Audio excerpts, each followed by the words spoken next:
and fatal. We are gospel to me. If you want to do politics, do proper politics. Stop misinforming people. Stop miseducating people. These things, it doesn't help Ghana. Sanya Mase and Ghana. You are going around. You are telling lies. You are polluting people's minds. And you are continuing. I'm trying to educate you.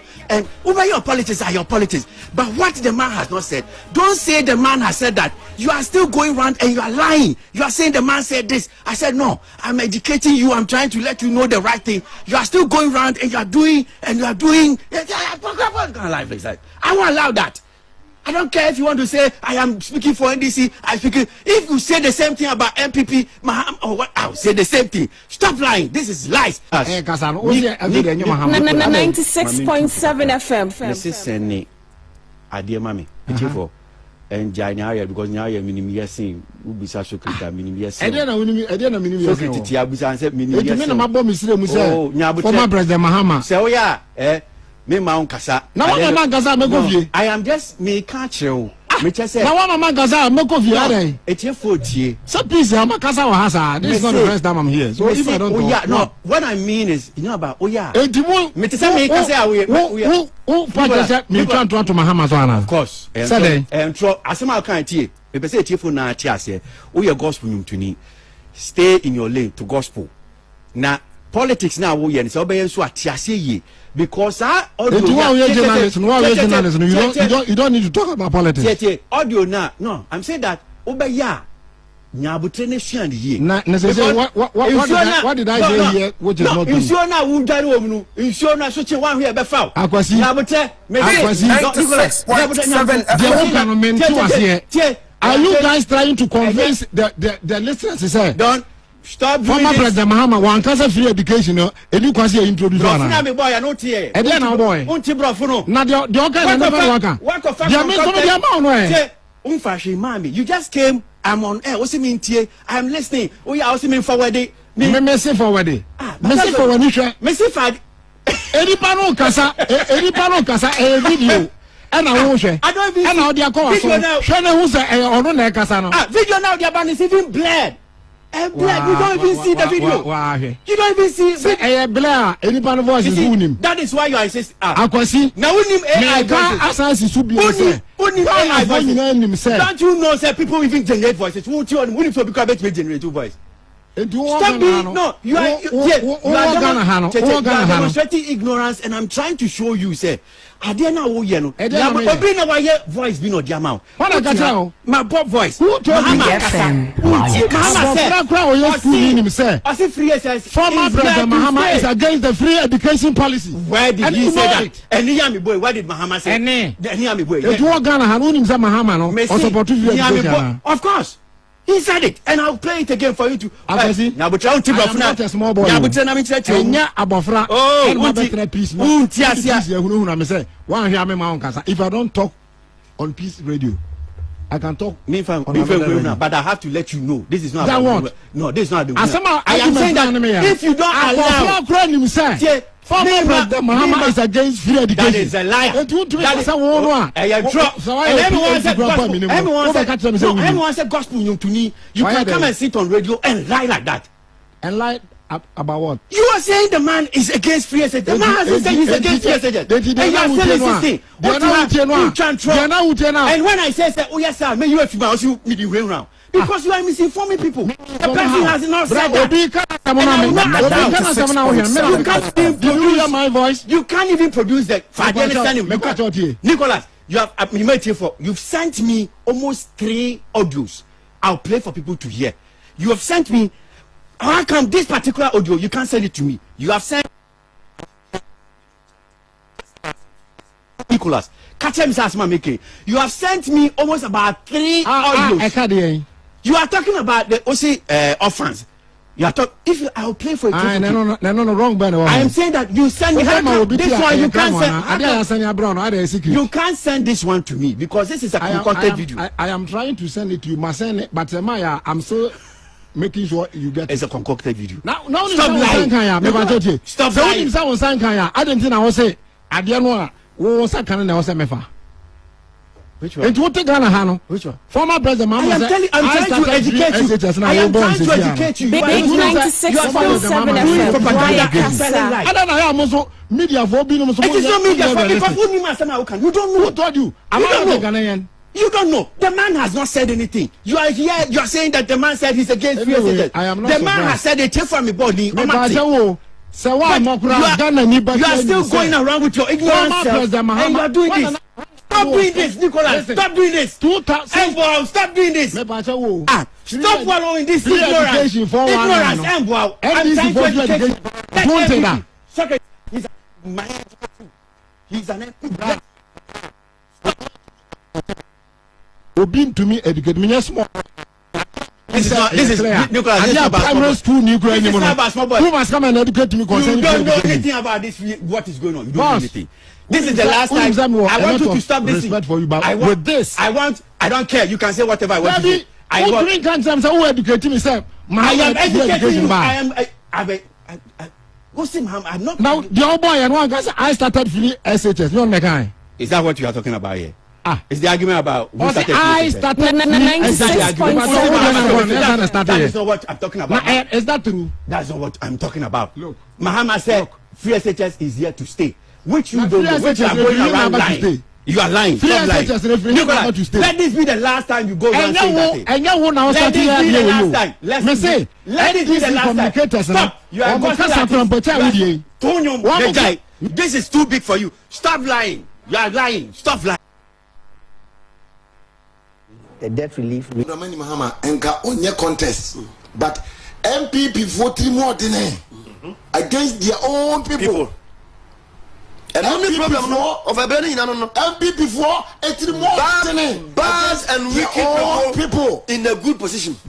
Bad and wicked people in a good position. Nantia o man na breza ampon ye kosrem ye kokumase ye kotakra ne fa ha ye di MPP fuachi since 2008 ye kwa amahia fo man no etime ko secondary school no big 96.7 FM so ma me o mani bia na so ampon onfrensia na ye ko station a o me connected to MPP and na message you ya ye ka ye ko ka ba bi on beka se ye bo omachi ebrebe Kumasi kontra say ya ba ha say ebe Friday no ya bobom a ya ko wuntumi ya fa ya si ha ya wie ya no onyankopon da roma ya timi ato airtime Ajapa TV tie famwa within the week na weekend no Sunday ni akoho na ave ya de nioma kototo ba bia nioma ya nya kwa entity na ni akoho akoye ya ni petro ni hotel MPP ni ben wo fra kra mfa e de timi kra fra say adwuma bebre ba mo ye nti sa nioma we sa no matanta why na abo am any part party but a politician in Germany you be a minimum bra ye bring ye botumu since 2008 wo ya ofra me cars am different botre about 5 cars no ye di ni nyina ye campaign ma ni nyina ba ko breki takwa am frank asa breki o ni go ma je pick up kra na mo fanya dia mo ye na MPP fo na saa de wei e na yesu ntidia na John Mama no ankasa de onye taxi driver no ana obey so for me can we de braka no I say ade ya ne se udo obi no ndo wiase de ye nyina no se Yesu Kristo ba wiase ne campaign ode ama yesi ye nyina ye mo ne ho dawuro nyina ne se ono wadi ka do ye odi moja ne kra betro ma ye nti o hwe se ye hwe do ne sabi. That is how it is. So don't need power you nyina wakuma mu nyina. The time I start here. Apart from Lumba ne bo obidin ye nyum political man first. Satan no obi any hope obi so because na NDC dangerous obi so say obetumi ayasa de ni bi. I was the yes, against NDC. I was the only second person in fact I was the first person to do that. And dear met me appoint some 96.7 we na minyaye me to be so in corner dank or ojubri house but anything what do what now no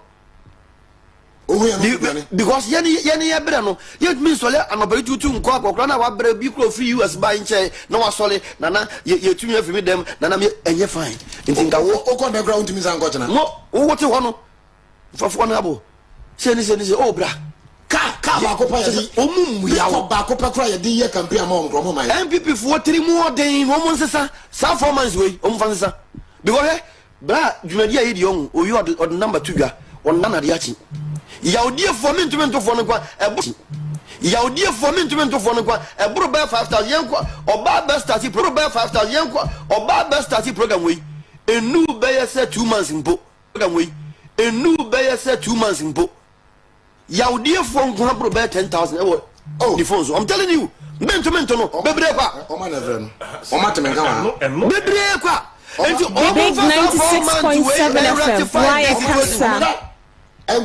Communicators. Movie celebrities are Omi Edi Mama Chine, Omi MPP for. Oh yes, we know them. Yeah. Omo de yawo MPP. Omo de yawo neko. Treatment na MPP for the treaty here. Omo to me stand there. Yeah. Omo to me we stand this treatment. Omo de yawo. Yeah. Said MPP. Omo for me kan we. De bra kanu. I was say adia ya ne say udo bi no ndo. Ne say onwo di ka do yi. Odnimoja ne kra betro man yi. Nti wo hwe say yen so be do ne sabi. That is how it is.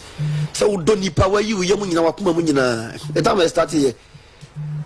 Apart from Lumba ne bo obidin ye enwum political man first. Satan no obi any hope obi asro because na NDC dangerous obi asro say obetumi ayasa de ni bi. I was the yes NDC. I was the only second person 96.7 FM. I was the first person to do that. And dear make me appoint to go for na me di o machi me edi matem di we na me nyaye me to me so le nko na dan ko ojubiri house but anything what do what now no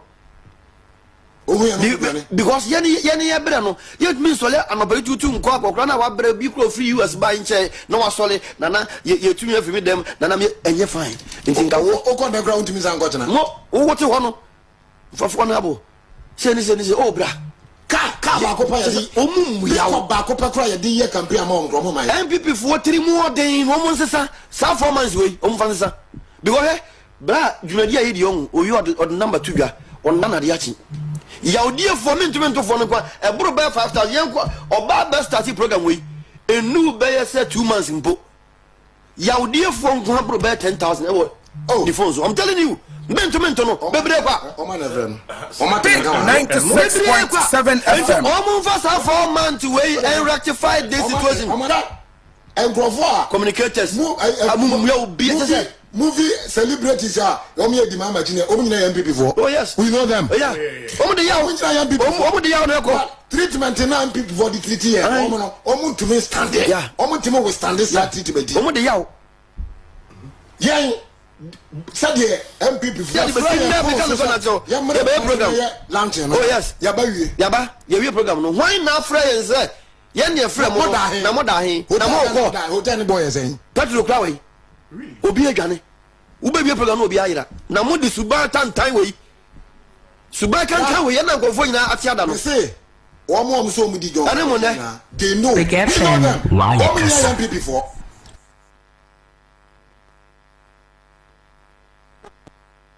You can beat Mahama. Now see me and KASA, my KASA. We lost the election in 2022. Oh yes. Yes. Yes, Miss Ru. What exactly did you mean by Sakomebe? Oh yes. Yes. Yes, Miss Ru. What exactly did you mean by Sakomebe? Because Utuma Bagumia. Now see me and KASA, my KASA. We lost the election in 2022. Oh yes. Yes. Yes, Miss Ru. What exactly did you mean by Sakomebe? Because who really MPP can KASA? They lost the election in 2022. Yeah. And now NDC communicators as a can buy no. Let them say. They say. Me catch can buy no. Let them say. They say. Me catch straight. 97 FM. Let me make it straight. I was referring to Bawumia. Because Bawumia na catch say, if your fundamentals are weak, your exchange rate will expose you. Me Makasa. Okay. Me winia. I can easily defend it because me policies I'm there, but President Akufo-Addo free SHS will be maintained. one district, one factory will be maintained, but others messes them. But the economy itself, me can't Ghana for any party for a bit my stereotype. They don't want to listen. Media catch the woo. Nessa we a delegate na obi ebe convince wa. Na wo I'm guys and chiro. Obanyini. Now say mam. And na sika no say mimi dia share. Big 96.7 FM. Why KASA? What you say? Okay. Now no me kasa we pe na aboso kan for ka say adenti wa moyedi. Ye nyina ye buafu a ye twen. So the ba omi aba say ne be si ato atia. Because the man went out there when your fundamentals are weak, your exchange rate will expose you. Has it changed? If $1 to 4 cedis, what's the fundamentals are weak, and $4 to 12 cedis, what's the fundamentals near weak? I almost say a quarter matter. They're not all you know.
Abusia mama very great afternoon. Yes, sure some we are the atmosphere charge. Put here big FM 96 is exactly 24 minutes after 1.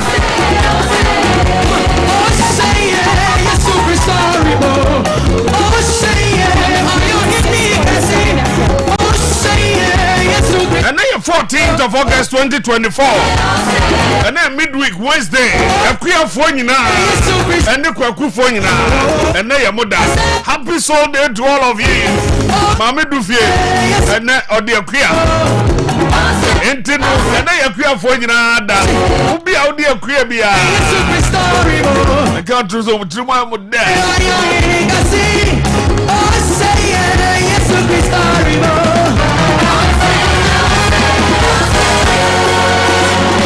Mamichi I do my phone with the two big FM. I'm just running your man and I wait from the boss player. Who take Ghana Air Cosa, the producer, I am man in a catch. Mammy Dufie, DJ Lopez, I am technician on duty. Onuti, your Facebook Live. You can also join us there. I am Nick Mama. Mammy change my phone boy and badge fighting now. A very great afternoon. And come my nana is sent. My one and only sister. That's a man.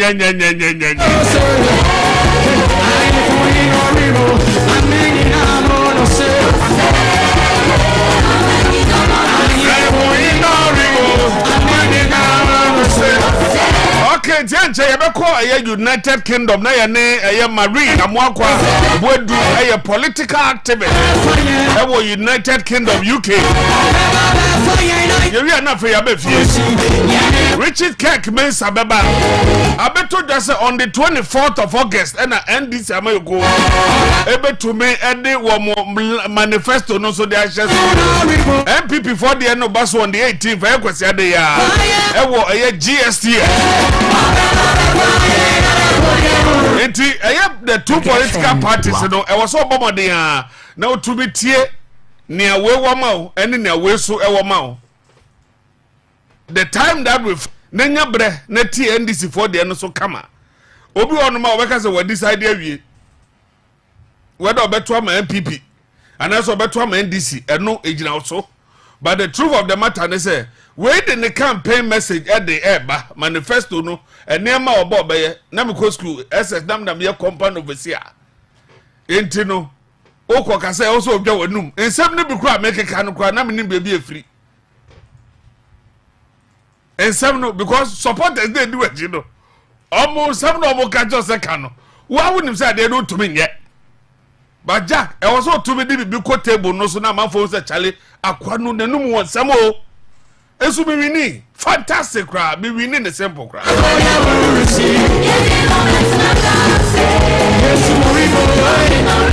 Be winning the simple crowd.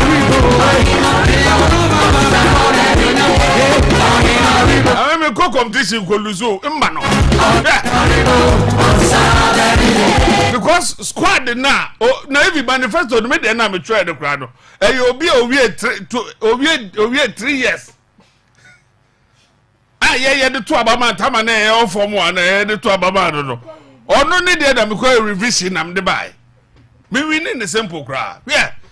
They said almost in another no kind, a bra, ye sweating, Wakofa George Bush, there no, who they are told. Yeah.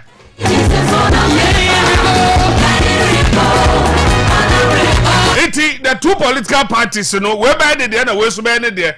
But, and then I made it say, believe say, Mammy, if you're what here. MPP for say NDC for we of manifesto do youth. But how possible? How possible, mommy?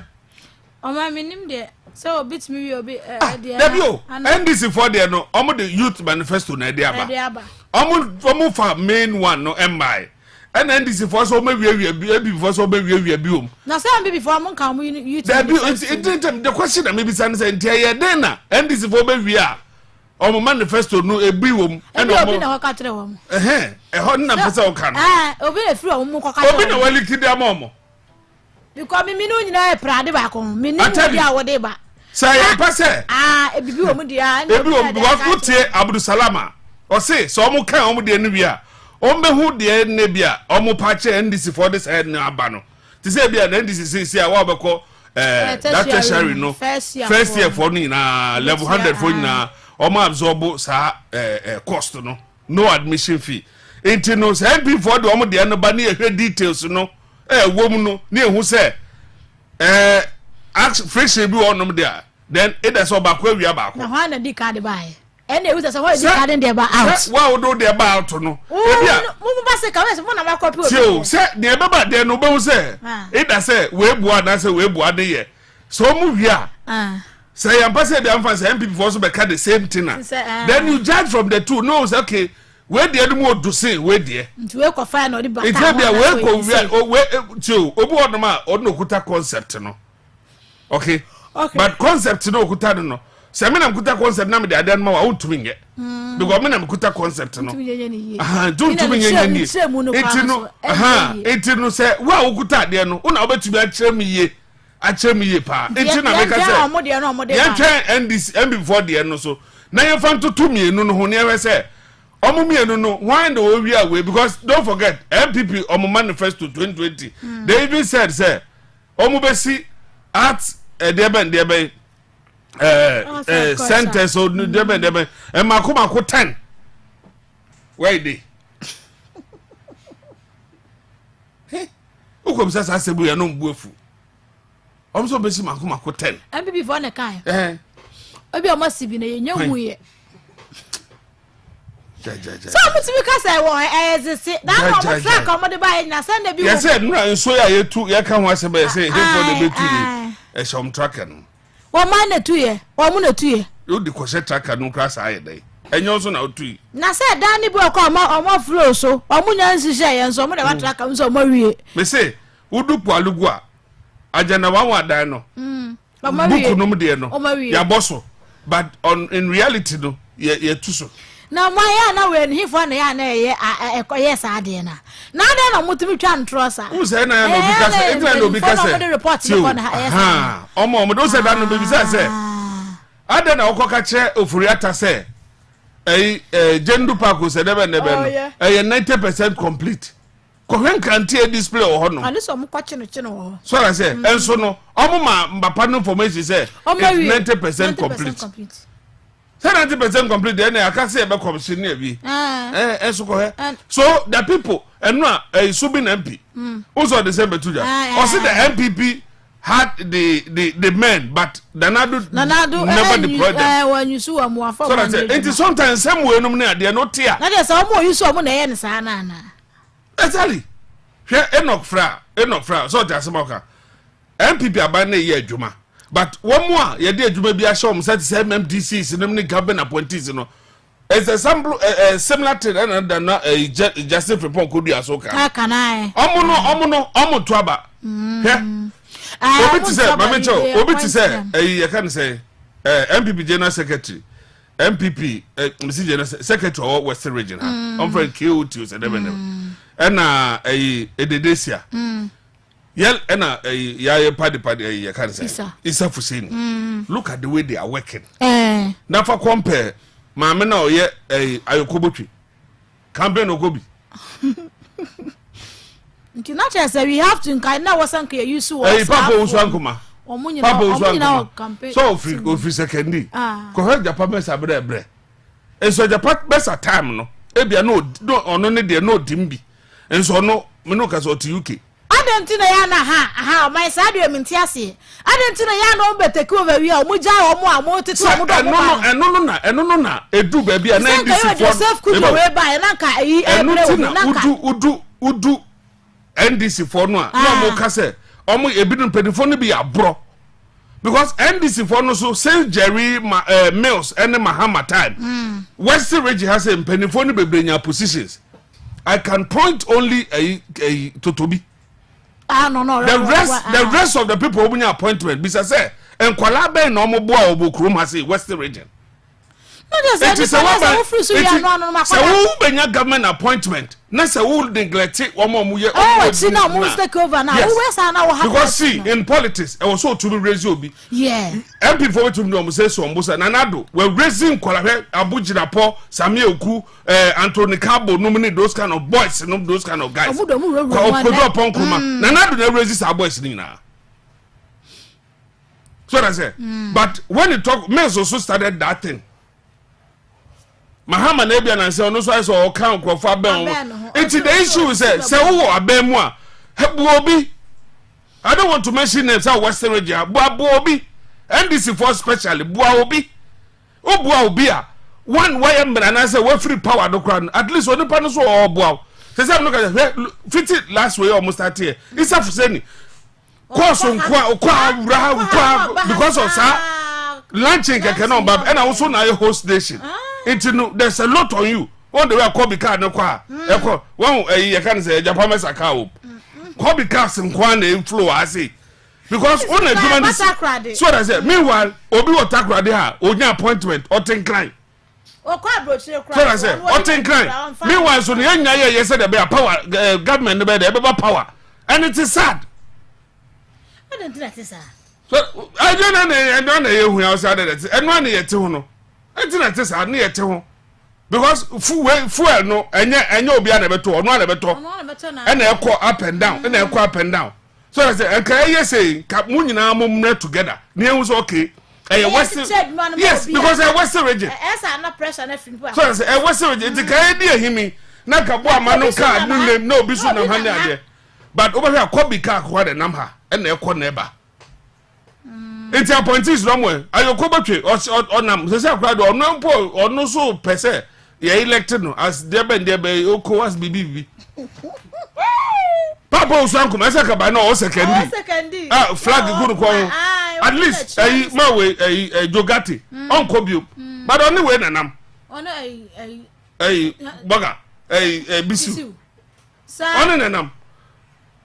Wow. So I say, it is sometimes no, it is not about say yeah, 2 abana mo we no akope baby at. I'm expecting say, and come on mu NDC, omo ye Majido Kurugunum ni ade no. They should support him. NDC phobia don't more than that. They should support him. Omo ni nko. Omo ya obi abed omo influence. Obi abed. Oko Escado Keta the same thing. Oko Hunter was the same thing. Adentina. Hunter West MPP obi oboade MC nasa. Kodokum de so no wagugu da. So I say, so the issue now say about me afraid all the former members of parliament.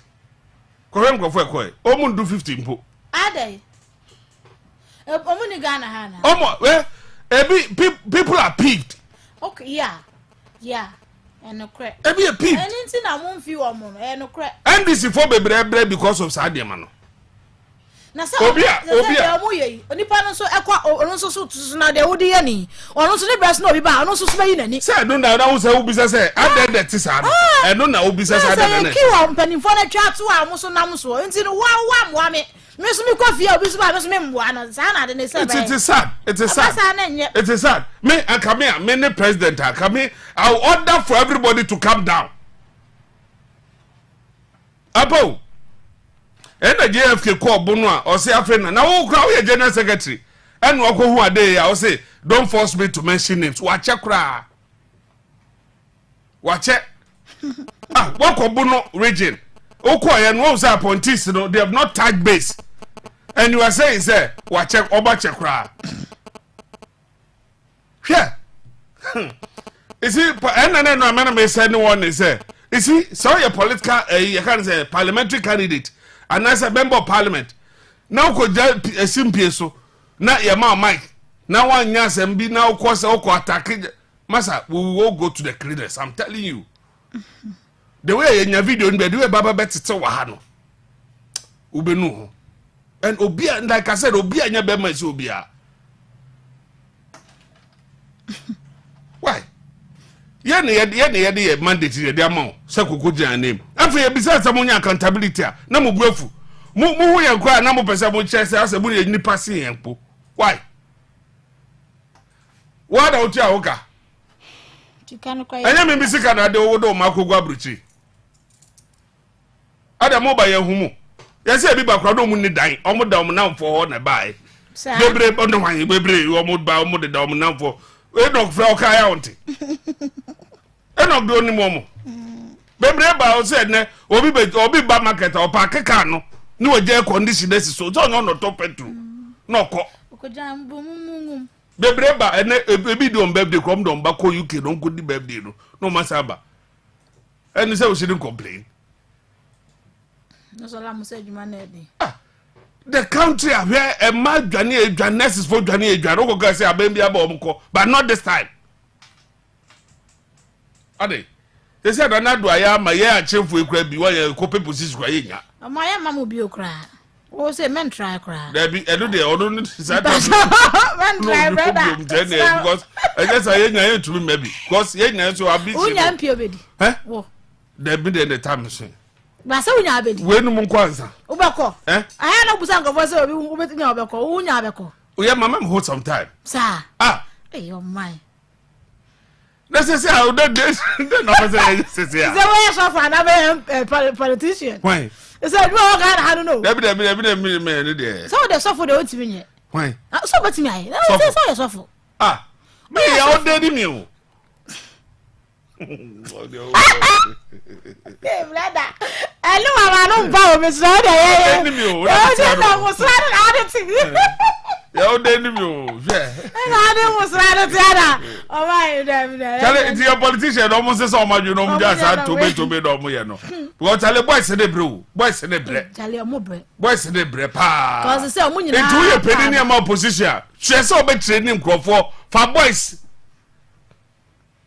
ya beto aba na omo ye so making ebi wo fufu na MP wo fufu that dey say Bokman na wo fufu ebi ho sa video no na na ya sa e dey ntia lawyer Bokman wo fufu Bokman o jina so mi hu na o den sa ba ko e wo ada na ya no mo ya sa na sa kwese ya obi sa me no mi do bi adu dia ya pe o metra ya bu sa wa mu se o ta wo su o mi ni mo I don't know o se ye nya nto wa bu ngo fufuo I'm say you were talking about who are they move I can't say my kokwe bay no akwaje a lady ne ne underwear no see eh under then no dey buy we go and me so we go so no kwa no say it was fire na no say for some my you say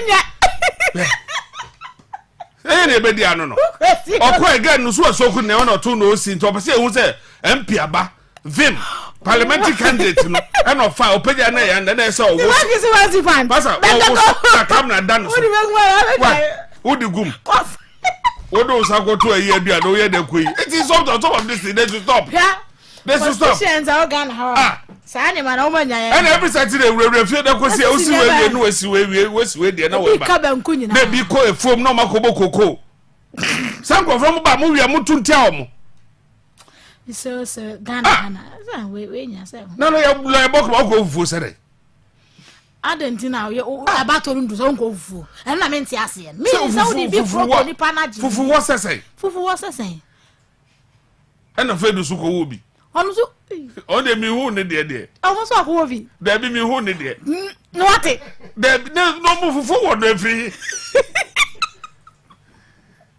on de mi hu se wa wo bi de ba no de so ti ngo fufu da bi na so ma baba pa ni mu ni nyam fo se be jawu fo back ma ko so wa ye ngwa so ti mo so baba na mu ji amutu ka se da bi ya fa na mo so da la ya fifi back man kwa don so ye na la ya fe de o ma no o fufu enyenye ye bese fufu ndo mu njaye se wajo dum bi na omo ba o so omo no mo wa betre dia de o ti so akukra o ti ma na wo ni na da se ma kwa de ma no wajo da do ka je se no wo ka bi o ho bi so bi da difi abreche bre no na no di ko bi achi sa enti no ya sa no yes sa time no de na che sa no wajo yes dada ji ne puso sa enti no se no ofele ka no na so de si abonten a yes o speaker bi no de atoso o de toso na se flag na ba to say yes ye peja takra di nyina de ahye ka no ne de ba really na nyumi si so campaign yes ka de dwege no ano no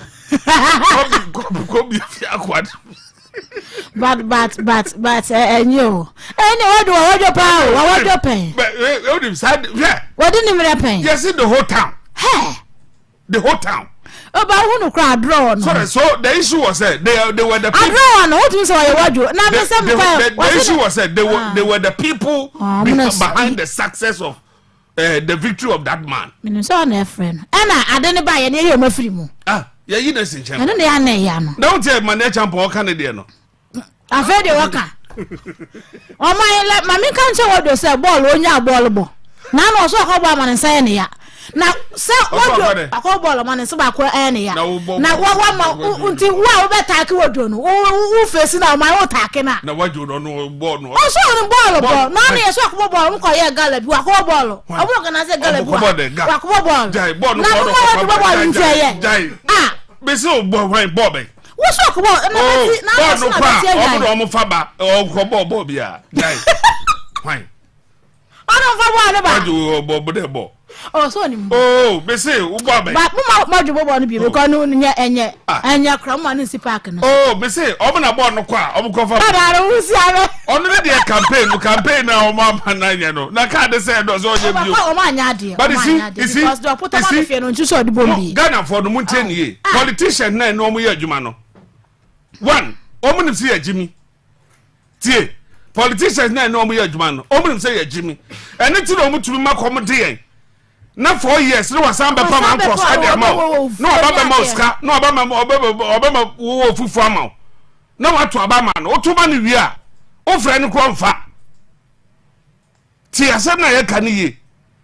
Obi the politics a chimman and Yemen say still, or who Yansa say Obejai, or Gusu Member body. Where the politics a chair, dear chair, the name in say, the time, a big crowd because when your time a man kunu, Obi also when your time a man a year, and will be quiet with the dear, and no soccer fast and baby were Jano. Still depend to me, Chancy and Swen Yansen will say, my the politics a cheat, me yaki, and to me pen babintra. Still, or that's who they say, I can't say a be coon keke. Obre ka krabi ebi accident campaign bra na no ano no ne pen to be suen yansa obi wo betra ho onu onkoje party bi atade o ye na djuma na yese me sabira ba na me kwa kodi akire no onu ye to aba no ma ne wie ya o dress it say Beyonce no titi play mu no o wi anu aba so obe o ye muslim muna mo bedi na ji o say of course ka di o say o mafia no obi akura nsuo because obi auto ade onu tie wie mu no o tie condition ye to aba ma wi a o dress it say Beyonce u be edu aba to so anu aba ye de maf ba ya fegu ti so na de okwa mu so you see when you see a Muslim lady you should feel say o tale we Muslim lady wa bogaji no to say din Japan oba na we na go for na me to ade a me to me wele kakra me nya na me di na china me ye he omo kompo ma ti so omo kompo ne mo fa no ko fa sa kwa no so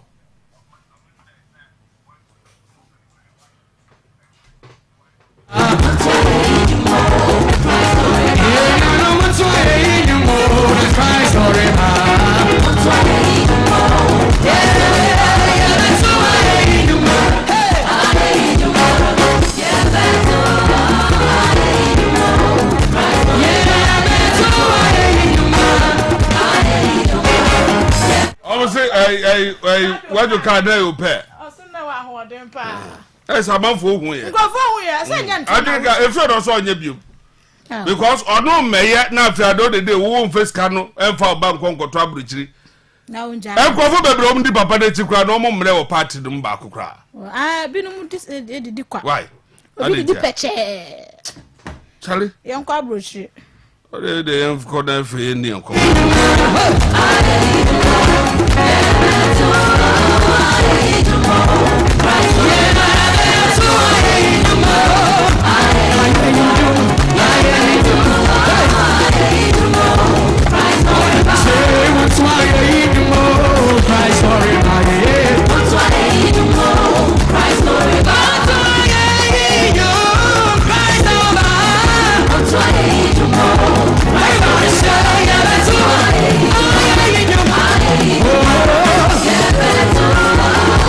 be an affair. I do a video to me. Can't say Big FM 96.7.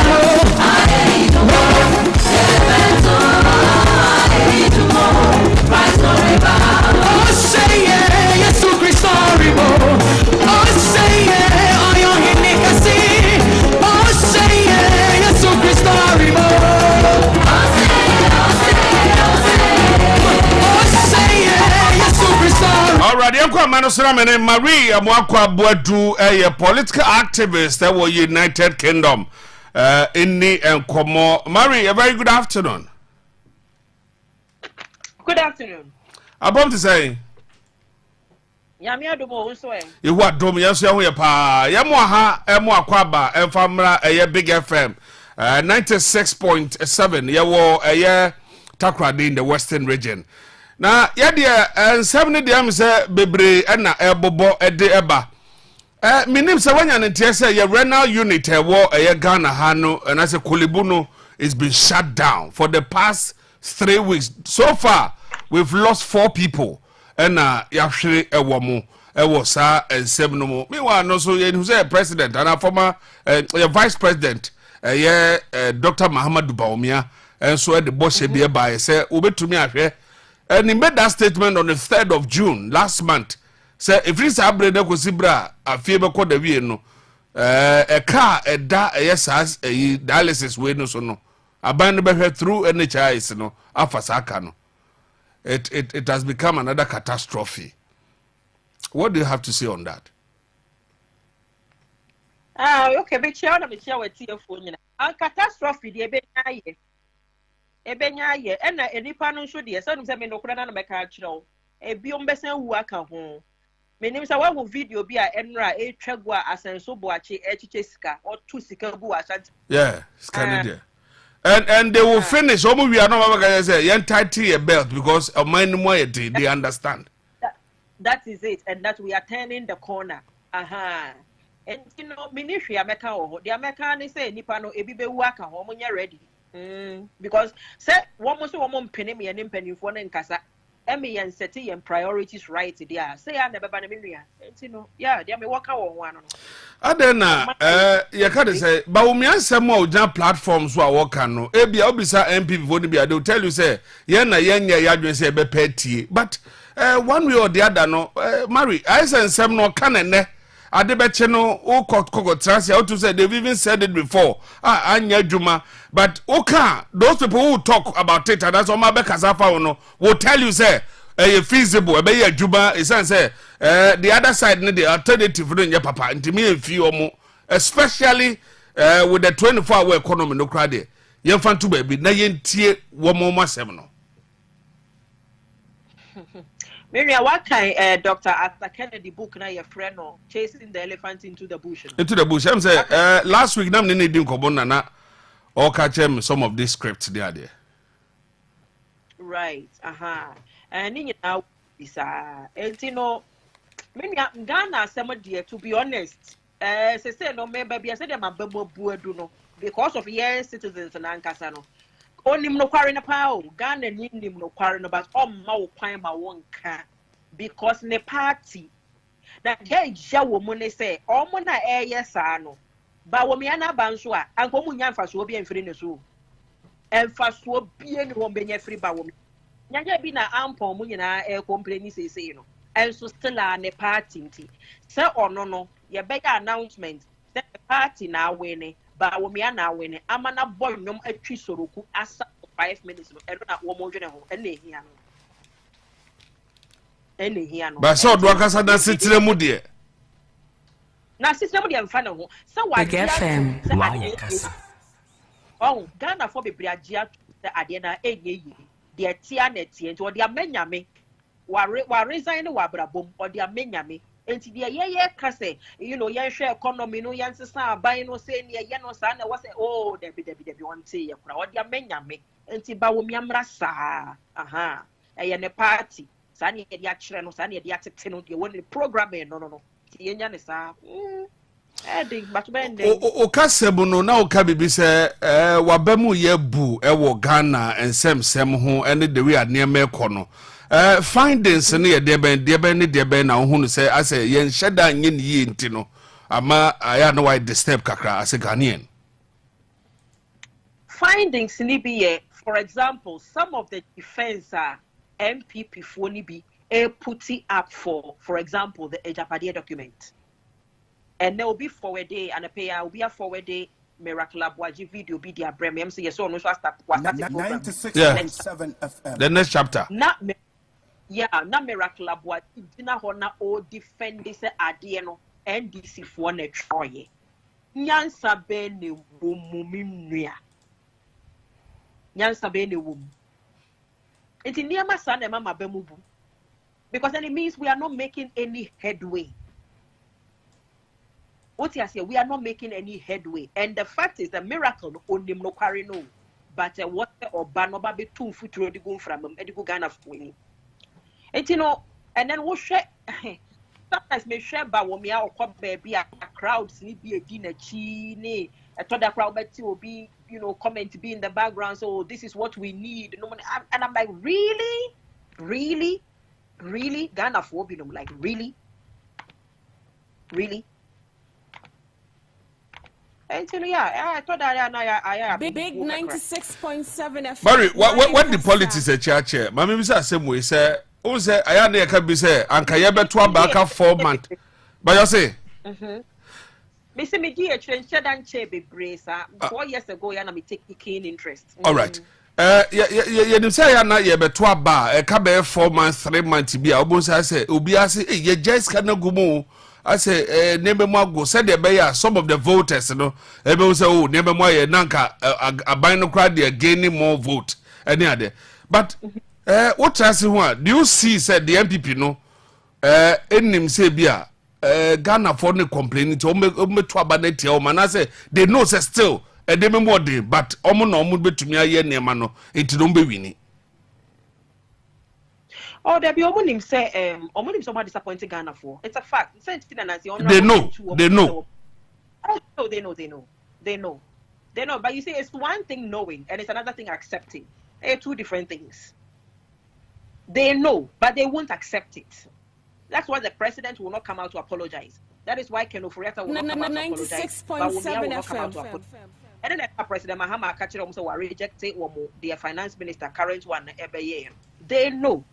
Because you see, the moment you accept it, why accepting defeat? What you say? Yeah. And you won't accept. And to be defiant, to be defensive, if you I can game no, I can politics no, but I can game no. And no, Ghana for no, and there was a to a banitia, punish you or more. Then sir, defiant spirit na warm hono, and so by chance yes take. Oh, now the opposite side of one should say you say and Crawford say they don't tolerate nonsense anymore. What you say? But yes, I hope or more. I'm on. Man the same. You say kwesi there be no mobile launch campaign no Western region Takrade to be precise. Yeah, yem peso e free akra ko bi omo ye no yem 5 minutes walk na we draw. 96.4 FM. Ose big radio. Is it big radio for Mobile Biana? No, me personally, I won't be there because I've not gotten any invite from anybody. Right. So me, I will not be there. But I'm bring invite there. We'll see what do. But for now, they I'm bring invite to be Antino. Me quite sure. But the question is, are we expecting something? Well, I don't know. I'm not. Me see her online. I'm not expecting anything different or manifesto. And then the other believe no not start being Muse say. They are full of your promise were own to me and this is me. What did they make an say? Yeah. A dear pan or Abesha manifesto. And never me say yes about me ask what baby say or no or your tier rubber president like or your brand new nothing over. Really? Such ridiculous comments. Dear no baby and a fufra or tia ben Muse say I want to me starting tea home me. Be any hominia. A manifesto on the Big FM. Why KASA? Share and rat maybe both video be. Yeah, mommy, Patricia APG, yeah, Asokwa member of parliament. So what is our bed to say? free SHS now contributed to unemployment. And no one can name next question. Can maybe say or say the unemployment, a high rate of unemployment is because of free SHS. That's right. And I was also say, or G2 must say over 1.3 million. Mofra Ababeka or more currently unemployed. Unemployed, yeah. And that's woman conquered Yamako. So also everybody is trying to go to the office or to become a politician. And that's almost consider agriculture no much to be Yamako, Makodi if you think him. Yeah. And it's me a dear pan or Babetro manifesto, and I'm not buying a Babetro manifesto after educating a job for 1 million. I will be not to Abamano. 96.7 FM. And a 4 months to election after Obama way in our tomb. It means that they executed the free SHS with no plan.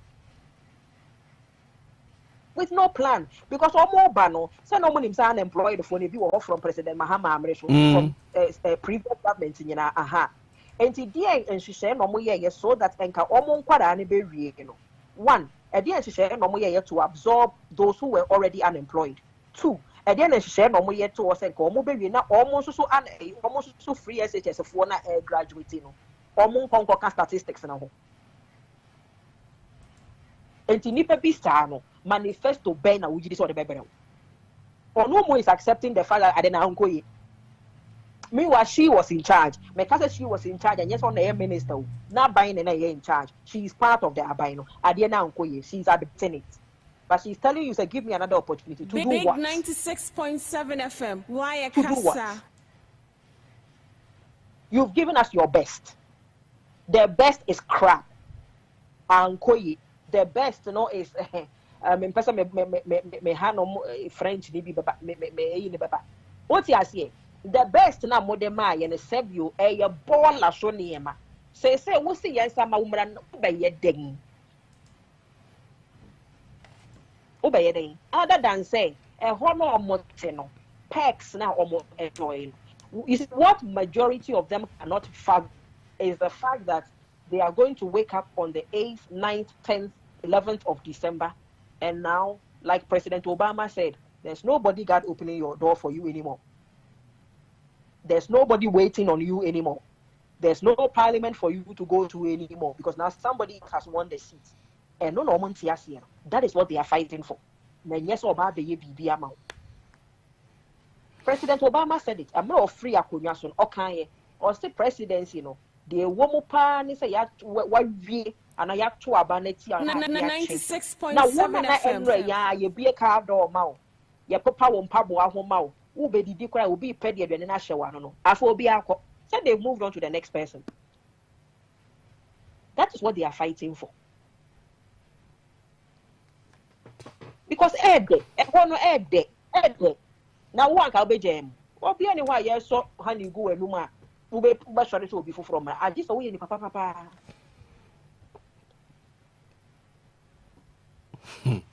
I am business. You better about Ghana how we. Emma obi elusu mo beka se me nko. Oh, obi a said your system ni city no. Obi a no be lusu be keke fast kakra. And Alan media engagement and it was awesome. The number of people are no more share with Facebook no. Me na be say Charlie. Hey, what's what say mo when Alan Facebook on 3.2K. Me hwe mo no nam 2 point something.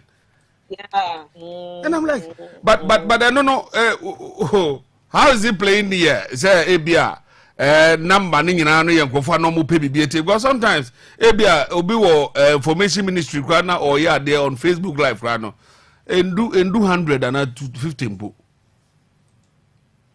Yeah, it meant a lot. It meant a lot, and it was something because Mr. Alan Bafufrono, and the first few engagements, or not necessarily with the press, but if I say be an interview or KASA or baby now, then he could hardly reach 100, 50, 30, 70 now. In the end run, you could tell, say, there's been a shift. Now people are paying attention, even if it was to not just his supporters but the naysayers no kurana. Fact still remains to say last night people paid attention to him. Attention. Big FM. Why KASA? I see. Now NDC Youth Manifesto no. Who was some kakaka ho? Near me what can say I think say you move be event. It was a beautiful event. Yeah. The President Mahama and the rapport with the youth, it was admirable considering the age, somebody in his early 60s, but still, kind of youth, or was I youthful a unit to him, it was nice to see. And then the actual content of the manifesto, I think so apart from the free level 100 tertiary students, free fees now, but yeah, top of the town, Kakrano. I think so everything else will be to 24-hour economy, and Mofra Nankasa, Oma explain you on what the area sister, we are dear. Nasa and Mofra Jitum, no almost Motiasia, and no one, because it's about them. And almost 24-hour economy, and Motiasia. And one, now free tertiary, ye maybe run a pandemic bone in a of course, considering the current economic situation, where's the money going to come from? What you say? It's a brilliant thing, but where's the money going to come from? Now, are you feasible around this time? Maybe your parents, may your bad time. And you say, I buy me catch me summary say, Obama me first year of university and not any tertiary institution for free. What you say? Because I need it more so now than ever because of the state of the economy. But now, quite a kind of be free, what is the duration? Or is it long term? Or up to a certain point, whatever. But I pay or the interest rate. I'm saying run a joke Volta. Big 96.7 FM. Why KASA? One a constitutional or say Article 25 Okaya ewo whereby your free education it must from Nkorana level through to from primary level through to free SHS and then progressively to tertiary level. So it's in the constitution. Number one, idea was a year. And I think so any new policy because now over 2020 People's Manifesto. I'm so about page 81 or so. Ne wo mudada. It's nye bibi afen na wa plucking out of thin air because on also person approve a point. And as I back 2021 cross asem we call parliament ayariga motion bi or the call parliament. Videos ni na wo YouTube and so Ghana ni bia betumi akwa check it. Omo de call parliament ma MPP for Bogui. Inte ya dia NDC so mo adwene ho ache. And then also in terms of BBS, can be free bano. President Mahama, and you see, of course, there's no way somebody of his caliber, such an astute politician, a former president, Ebe Babeka Asema 96.7 FM. And you'll see now Omar costed that it's going to cost between 270 to 290 million Ghana cedis per annum per year. Now, Ushe Jubilee House in Kwa budget up until IMF buy that Jubilee House in Kwa budget was about 3 billion Ghana cedis. And the IMF ama woma slash it down. And Sikano, ye kasi a year for Jubilee House in Kwa budget, the money is there. The money is there. Share Auditor General's report. Wait a minute, MDB can President Mahama and Auditor General. So we show Auditor General's report from 2021 your system yet me plug this holes in President Mahama made reference to Akutfano a private plane na Ujari woman. Ye Kokaya Dominic Mitty will say Ujarina will see free plane which me uncle beating. Big 96.7 FM. It's nothing. In route 300 Ghana. And to say you doable, achievable. It is possible. I see. So youth manifesto no. But Ghana for also a jitumana. Well, a biatum, but as usual, human nature, society, a big may be into. And you know, a banesana in a situation like that, you know, who youth ne foul hono. Forget about woman or papa. One foul future. And it's a first time voter. Who Babacol University be an tertiary institution be. But waba won't show where the 18 or Jane was saying. Aha, to where common youth no more. We are youth. Most of the doors of voters registered so by 10 million. More youth, first time voters na Babacol University for the first time. Tertiary institutions no won't show Ojene Hoseyana. Wow, and I now mean this is how I think. Imagine some maybe we're about Oko University next year, right? Next year, yeah. Next year by October, a last sponsor call. Now imagine some as a parent. Now UK abaya catch them say from next year going on the policy be banner or mobema ye 1 year free for Nkorano, yeah. Sa sikana nka metriano. Mean you. Me de beto ho. Met me dia koshe investment bi mu. Sa 1 year nso second year nso na ese be start triano. Na menya ho fa so. Oti ase. Me ba no ye wo no 2001 o. Ye wo na March into ye me say out. Now, was I going to say a son said me banner miss a child trust fund? Thank you, Ruth. UK funny be also say me me live you know need come. A son said me wo me banner March 2001. Now government this our policy never September 2001 now. Yeah wo your money earlier and ya miss out into the policy and your policy papa. What are you making? Me wo me back 2001 March. Obi wo ne dear September October, November, April, December, going ABC and ne. All my work from September, Nina, my almost 250. Yeah, you won't tell me, you may say out, yeah, does it mean a policy and your police, papa? What did I make an answer? Yeah. ACO UK, yeah. We missed out. There be catch me, but I see you missed out on that £250. Yeah. 96.7 that was a great package. Yes, but the policy is still there till today. And you know, me pese Ghana youth in ATS policy at JMD bay free tertiary AD. Some of them are going to miss out. But if first time voters look at the moment miss mona ever started with them. And to look at the money excuse, all first time voters, all 10 million of you must vote for John Mahama. So that you can benefit from this. But you can't say Mary, who say both political parties, the MPP, the NDC, and then let's say Cheddar or Alan, the movement. Communication, also the two political parties, and Utus are smarter than the other in terms of communicating to the people. Programs upon programs are almost here just to get the vote from the people. Anyhow, they also communicate. No one is a Obi yani dia Obi. Because because Oshia NDC they not in the KASA. What he normally tells in is 2020 no before no chantro Ghana for assume. And the question I do ask them say, but then where were you? So be chantro No, they were there. Oh, this is why I always defend the NDC. My husband cry, oh man, now say monocra can say now say you who say NDC for no, they are not doing enough. Now no. KASA me no one even my own husband. Because na NDC for ne KASA, Ghana for ni be your Oman say the NDC for beka no munti. They make say me videos are me your own. MPP for share me more than say NDC for share me.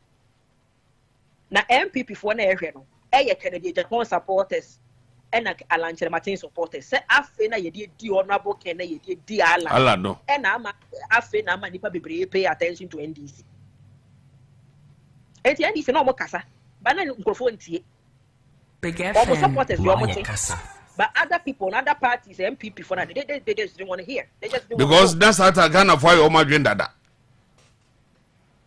It's not about Omaye Dada. It's about bias. It's about bias. What take about for misconstrue? Uba for Dani asama for twist asama. Nanke ende nyina President Mahama say. President Mahama when you na be biada and kase onye onto me my youth because onye magician. Or say there's no magic we asim ha a DC ashe nipa botom. And nunti na ono na buying at the time. Omodi hihye egu akwam eyewe. MPP for am misconstrue as someone say John Mahama say onye magician ye jan sa. No be intellectual mo be anyone mama MPP ni obeji atum ono na enkonkodi ntum na ometo abama wa na say dey onim so o use against you an airborne no nti onyi ntum so not just say it about say you say something to damage the opponent. 96. Of course it is called politics. It's called politics, of course. Na nya bi na Donald Trump no dey Biden mo na dey obeji no say kejo o bubu no kan kire nkofo say wa ba akokora na munyi ni free ho. I say eventually it worked. I feel the Democrats for now we show mu leader no mo say ye. O de baby o di yedria e no mo dey Kamala. E politics. Ya wo be kan be damage you bi. But one we say yeah no, yeah to mean draw the line. Yeah one ya wo be kan wo be damage your opponents. Yes. And now you one ya wo cancel wo damage obi as an individual. Yeah ni kan nyina bom. But abrochire ha no emra wo ho a ebo politicians ho ban was ano it would be di entro into politician bi aso abrochire ha. You can only go so far with your propaganda or whatever. Yeah no hono ye ni line bia to bia no aye to big 96.7 FM. Earlier na pay me no kasa kure. Say you say no say nre chi minim say what here. Gal bi ochire da akodi abebo ho. Say oh John Mahama ya clear na airbus kura Ghana for muntumuna. Oh yeah. Meanwhile, this airbus issue is even in the Japan deal. Japan kind of say document. Yeah. It's part of it. Yeah. And it's trying to pull another one. So another case be proud that John Mahama show America. But one fa case corona amreo. So because omunim wo de we radio me social media na yetumi bonko radio ye ko kan baka say twinsan. So me twinsan intiro. They play with the mind. They play with the minds of the people. They play with the minds of the people. Who was we smart. So none omo Kenya no Ghana for no person meet. Oma imagine so muti. Yeah, that been him saying all he has to do is as a is settle. Ya clear Mahama. Ya reya ya hopechere people hopechere. All he needs to do is to 8 B2 now when a fiction in now play free back will be a hand into a bet to be 96.7 FM. I bet you what to Asako.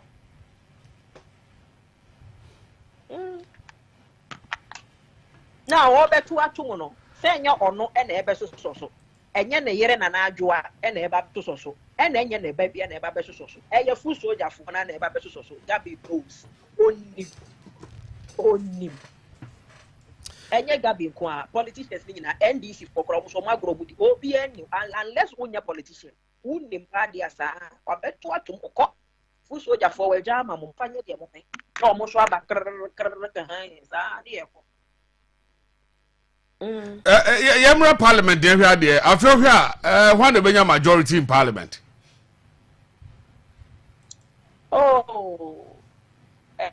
Senke dia Anka President Mahama nya majority na eye no ye besre se mo bi anje skirt and blouse this year mo bi anje skirt and blouse o nya majority na eye enra Mr. Alan initially oba na say onfa obi anko parliament which na menti ase but enra ogi to mo say what targeting nipa be 30 bia or hwese obetumi anya mo so akọ parliament mo nso tumi kwa as independence and also eye ebeboa ye pa for checks and balances.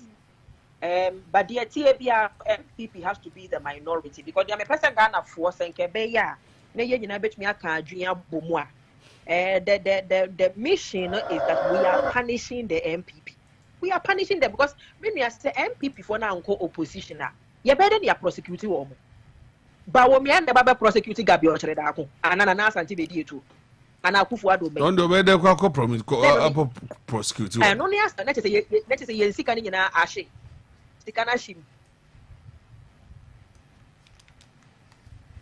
Is that what we are saying? Akufo-Addo appointees. Why the Baba prosecutor? How are saying ambulance deals na dia di. So Fukusi Boateng. Why the Baba prosecuting? You better who the extent of damage or the or mine. National Cathedral, all these other scandals, PDS, no money, they bear there. All right, Mary, Mami Fonsi. Now, wouldn't you have Brana Champo? What in this no? Oh, me say Yatiano, and we are not expecting so very sad. Yeah, right.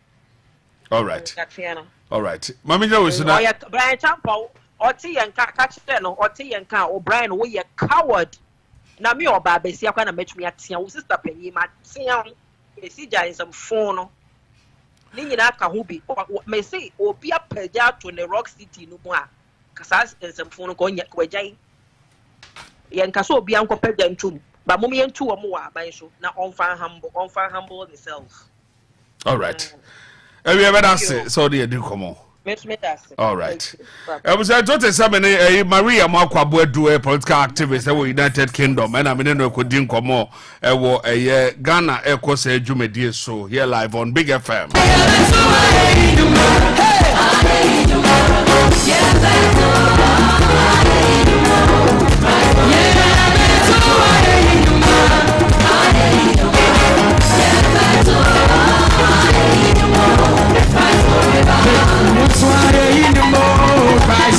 All right, but if I'm called Takra the Central Church of Christ, and I told Sadia Fred of Fonina, Yankupo Adishena, someone from Anichim on the 28th of this month. Yeah, Bosumia Womia, Takra the Central Church of Christ, our Banchia say, the Hona saw Dankasiano, that you may be a yatun in lectureship at the Basso. Where I Adisia, I church. I say, yeah, and if I say, you know, bomb here, trap, I found. But you're Radia did it, and then you're Radia 7, I want the bread. I can't say for about you, my dear, say, hey, brother Edwards, Daryl, brother Scott, Elaine, and I say, brother Doctor. Aya Dan Owusu aya Esiama ne video bi a me hwe o say NDC MPP ba bemo o say yetisika so enso ekom de ene okom say MPP fo a no mo buafu adan asofo ntumi nka de kore me wo voice no ho all right, it is Dr. Esiama. A very great afternoon. Welcome from out. Najumedian is here on the 28th, Wednesday the 28th to the Friday 30th of August 2024. There's a program here from 28th to the 30th. Na fe eyamemenda no ne ahome na fe kwasiada no ya hye dwumade ni nyina ho fa ne kwasiada kwasiada de no eye brabo no kron ekosi donko 1 pm na ya spia pon and na fe enyumrede no eye 6:30 pm to 8:30 pm na no so ya pon dwumade na tie that's what say the Lord's Glorious Church for inquiries open church mu pa dia obet me afresh 0244 obet me afresh 0246 99 25 69 and 0208 36 67 58 and 0247 22 91 34 na wanyo so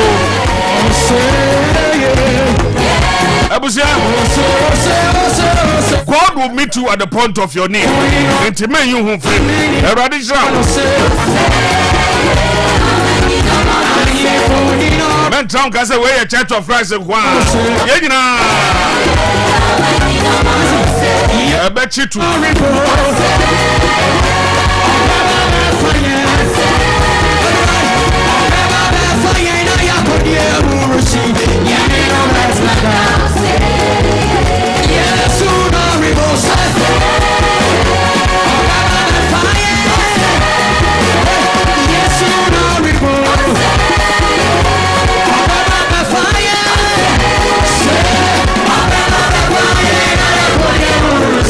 Yeah.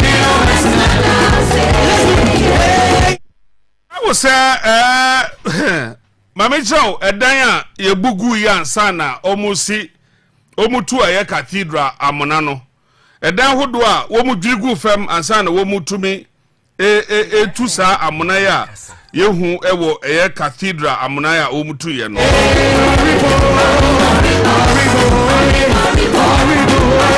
na fe ye na yehu se ndc amako ndi abase wo mo ebalanche wo mo manifesto no on the 24th of August ewo Cape Coast but venue no omun communicate emfa emayen enti we can say where the program no ebe to me akoso na me ka se bepese me chew edan ahodo a wo bubugu ye ansana wo mutumi esi eye cathedral amona no edan ba ko a wo bo ebugu ye eye Obubu Judicial Training Institute no omubugu ye. Judges Bangalus ane oho obubugu ye. Passport da head office no omubu danugu ye. Scholarship Secretariat na edan wo omubugu ye. The Malian Ambassadors Residence na wo omubugu ye. Comsys Ghana Limited omubu danugu ye. Waterstone Realty Apartment Complex omubuza omuso de nguye ena face charge Deputy Commissioner's Residence na hoda wo omubu ni nyina guye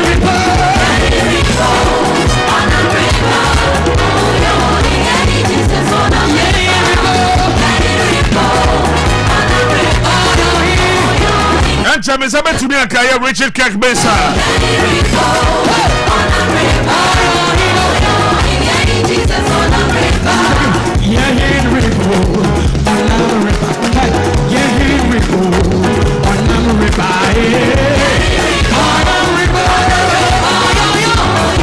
Alright, so the National Democratic Congress NDC wishes to inform the general public that its manifesto for the 2024 general election will be launched in the Central Region on the 24th of August 2024.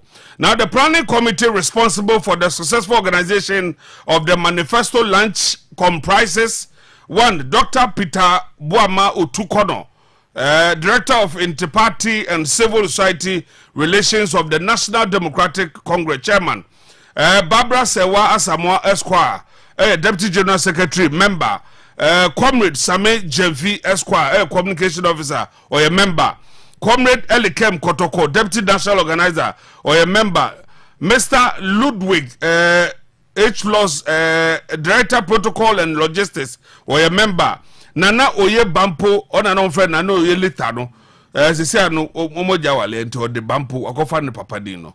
Or Esquire, Secretary to the Manifesto Committee or a Member, Mrs. Beatrice Annan Esquire, a Deputy Spokesperson for the John Dramani Mahama campaign or a Member, Honorable Elvis Afriye Ankra, a former Minister of Sports, or also a Member, and Dr. Bernadette Hoffman, a Member. Now the venue, time, and the other details for the program will be announced by the Planning Committee in due course. Signed, Fifi Viave Kwete, the General Secretary of the National Democratic Congress, NDC. Entino, said the other two jano, na say the MPP every almost dear no on the 18th.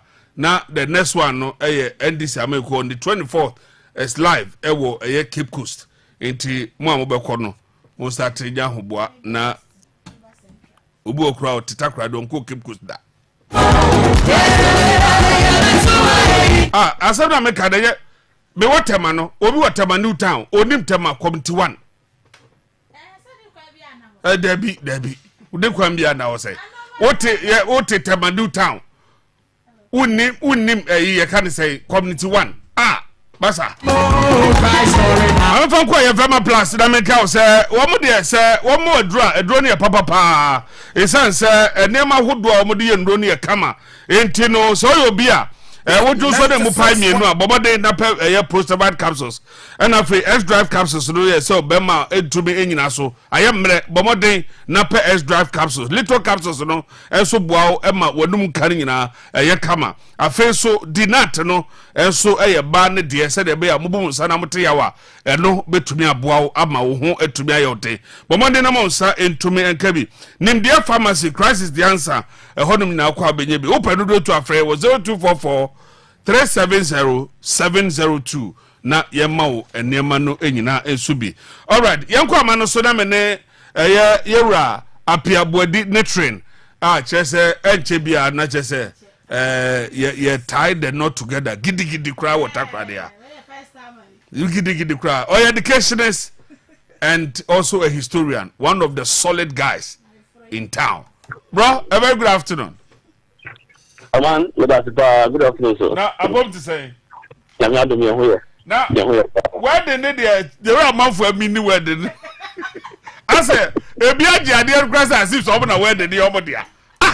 Hey, hey,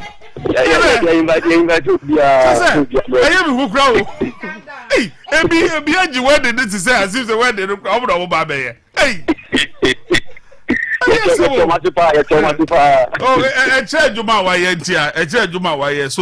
the love is deep. The love is deep. Papa. Thank you so much. Now, sometimes they say, oh my, a band education, same near there. Men can say teacher for at the crack Tebia Babo, especially the unions at the Abase, Omo government no the 2 weeks ultimatum. Say, one more son come laptops are. Say, you know, the twaso dada, intino.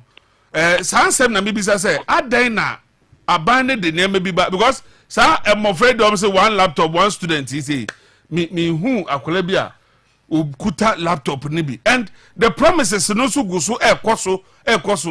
Why are we here? Among that say, Mamentia, okay for you now, and attack the mind, and it'll be out you when you Among the children, for no, KASA now by 2 weeks or Mudika. If my memory serves me right, for almost 3 to 4 years, and I'm buying KASA teacher for because of 21st century things. I was selling laptops. Now, I am major TLM, teaching learning material. I'm going to try to schools. In teacher for no, and KASA the laptops. My buying class is the contractor, TM1, that will supply laptops to teachers. And about 3 to 4 years ago, teacher need be a buying school, yet 500 cities. Now buying claim say a subsidized amount of money that will bring the laptops to them. A buying you say yo, and laptops need be a buy. Some laptops were supplied to teachers, but the thing that's important. Teachers in the business school, finance and comedy, and they have demanded for so many months and even years. Say, I'm buying the Chesicano. Also, the laptop in Bambua, bring our money back. Now, the attorney said, what in the money is there. You have the money with you. So, what is the main challenge in here? Laptop link member. Okay, will be our own because 70 is going to be a different thing. But so what is coming? Essence of laptops, no, and do ye. Now, when any time you tell teachers, they say, with the laptop to be mine, home here.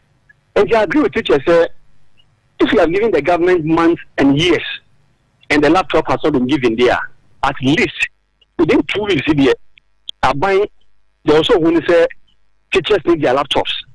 So they improve online in there, also laptops never. Much in the same way, so what in the laptop man. I agree with them perfectly. Say, laptop number within 2 weeks, they must go on strike.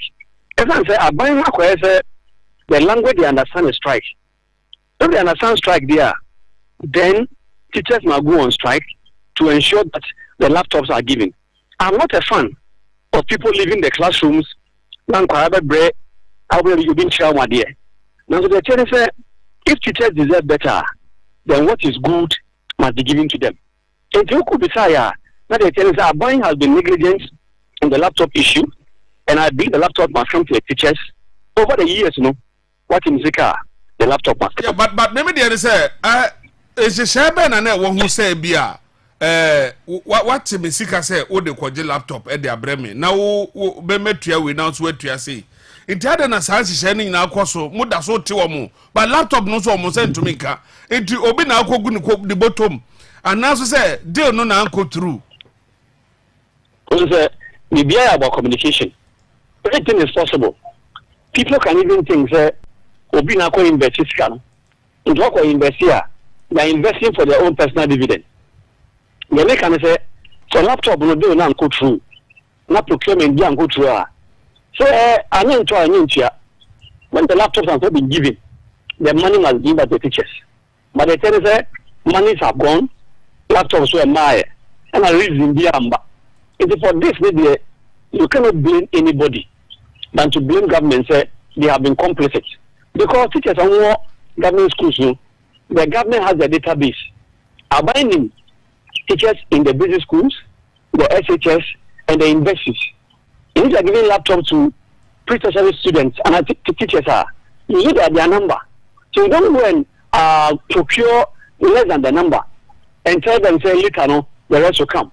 Not be seen in somebody must take the bullet for this.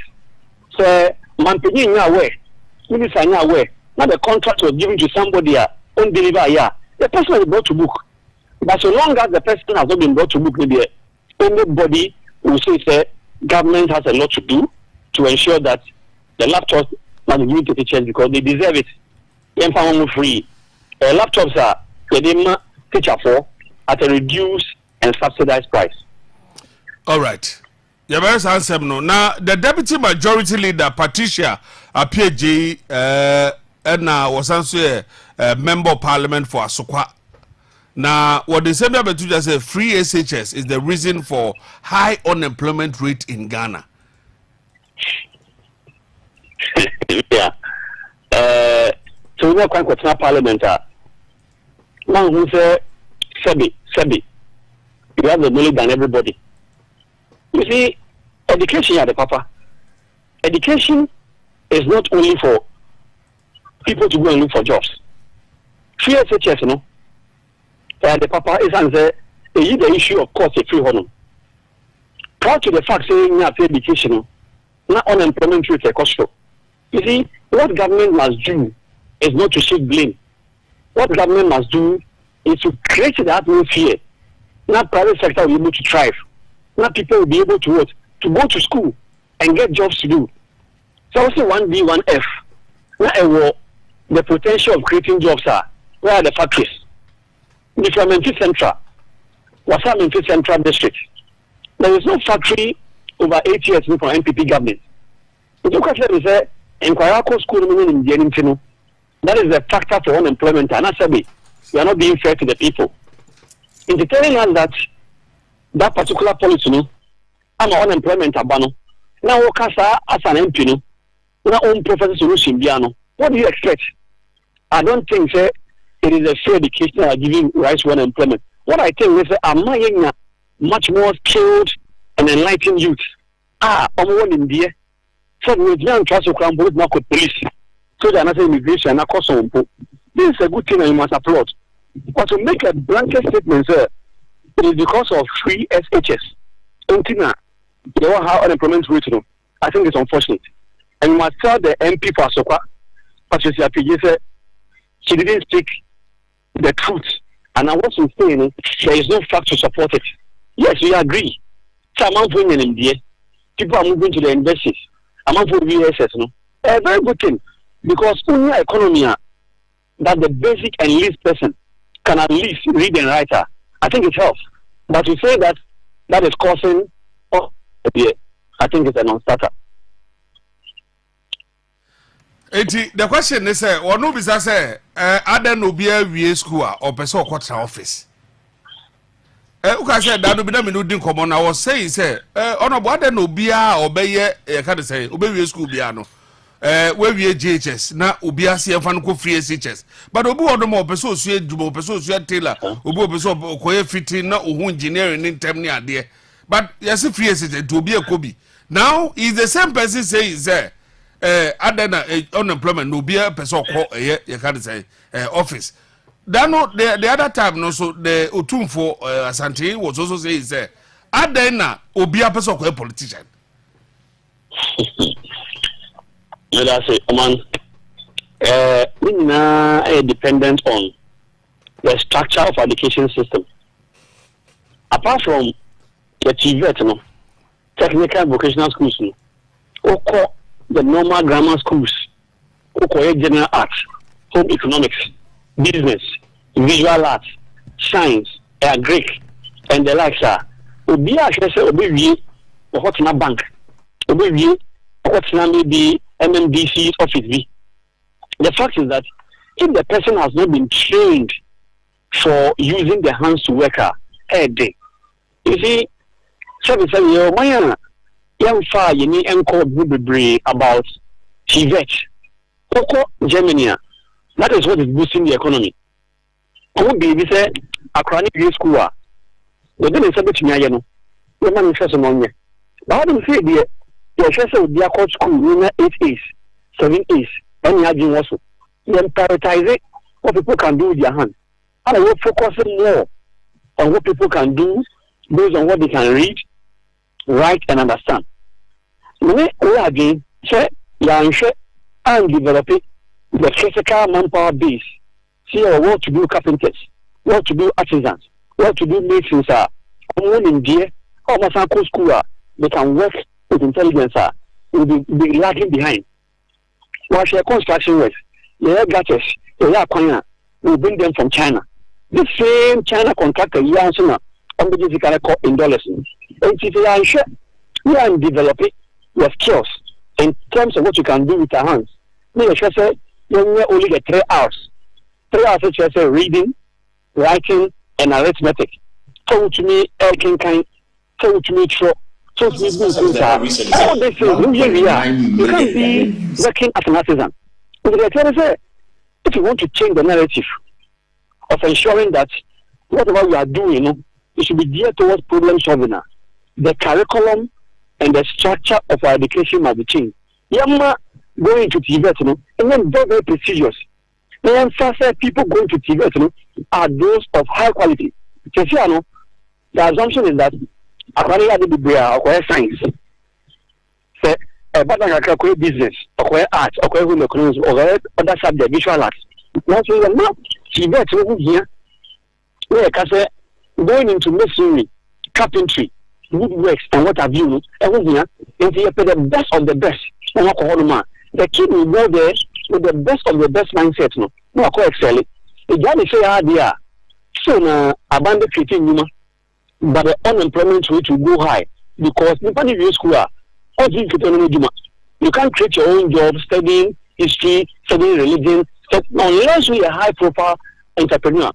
But you train a bit of economics, artisanal work, carpentry, masonry. When the child is out of school, he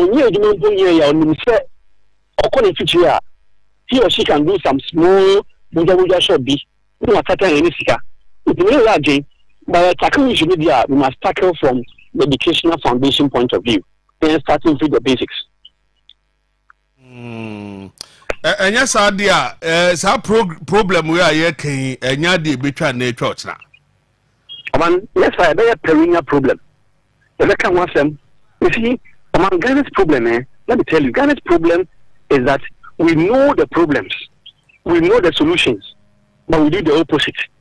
I mean, Ghana's problems, we know the problems, we know the solutions, but we do what we not give the solutions. For example, in Chota, if I'm on for, you say, Bola or Gatini, you say, the church is in yet, but I can't want some answer. Say, you not see the sorry, say, you're crazy. The fact is that our education structure now, this problem will go and come. Unemployment rate will go and come, sir. We are most advanced countries. Our employment rate to the citizens, a few.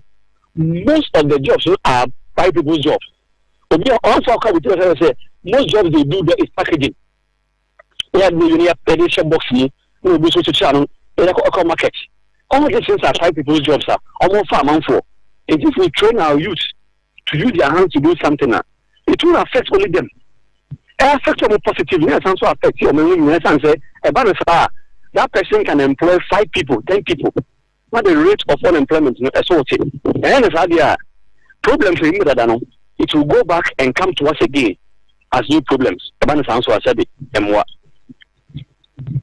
I see. the NDC manifesto, youth manifesto, one launching and no.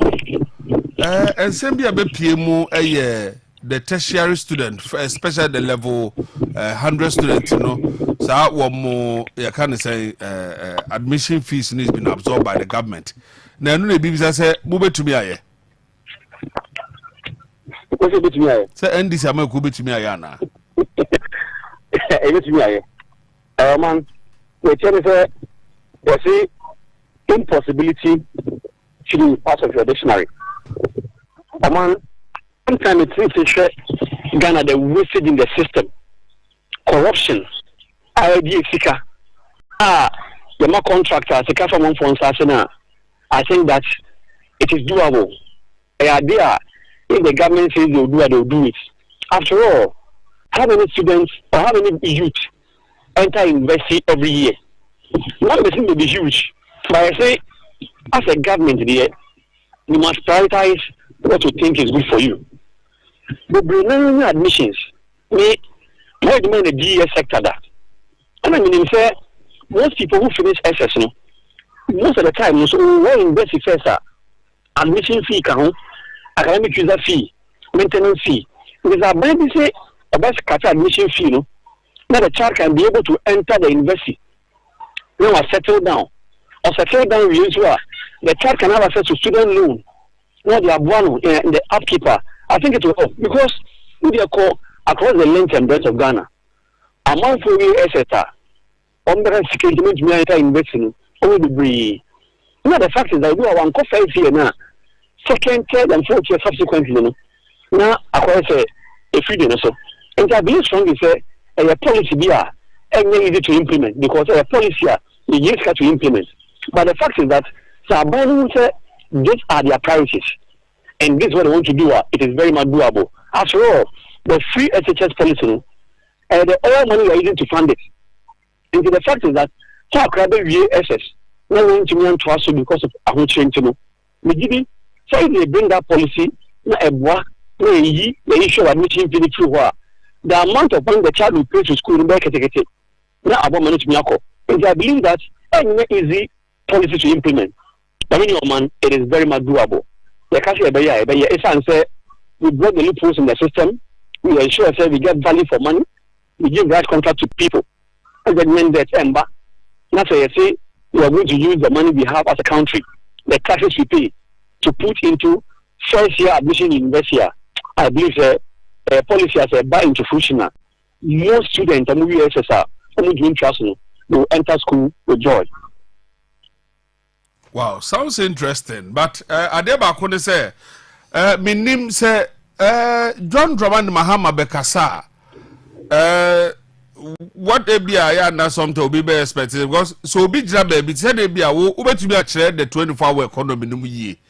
Say Osha the MPP say Baumia Eka Bibia and I say Bia if something is from the presidency they have some number of people it was so no KASA was hard no.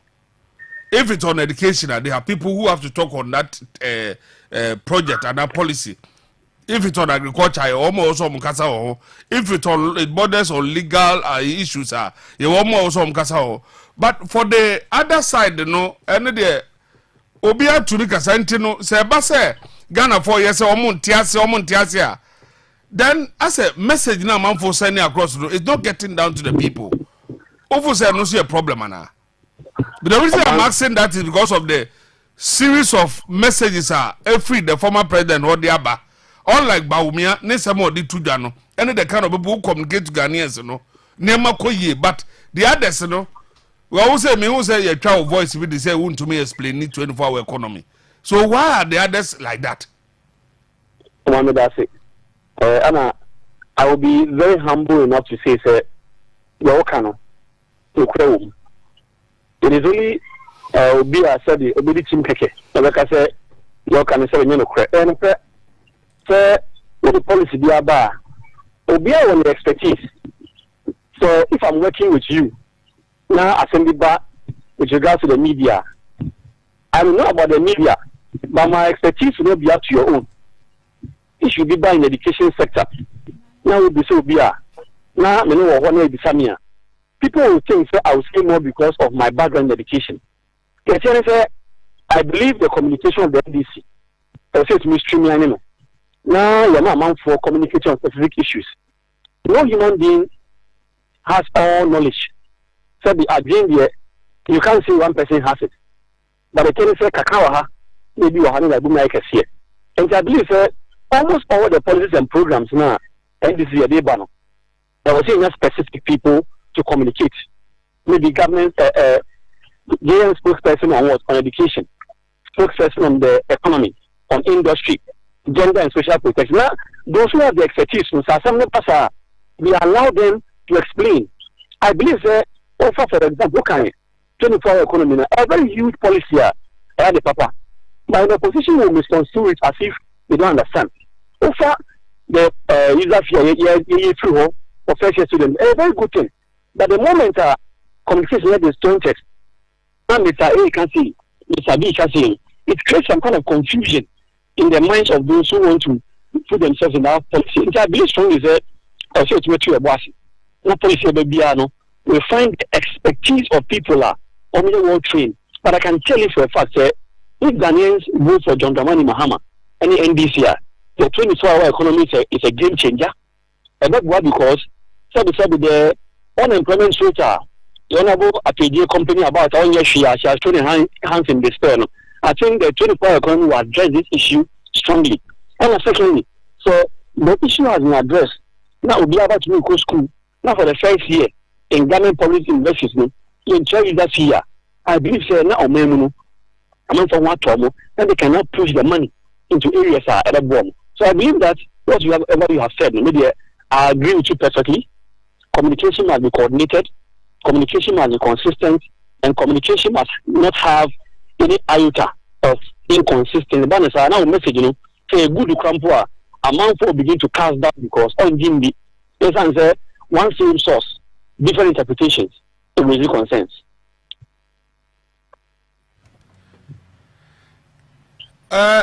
We are about to just on the 24th. Namoko a lunch campaign no Cape Coast.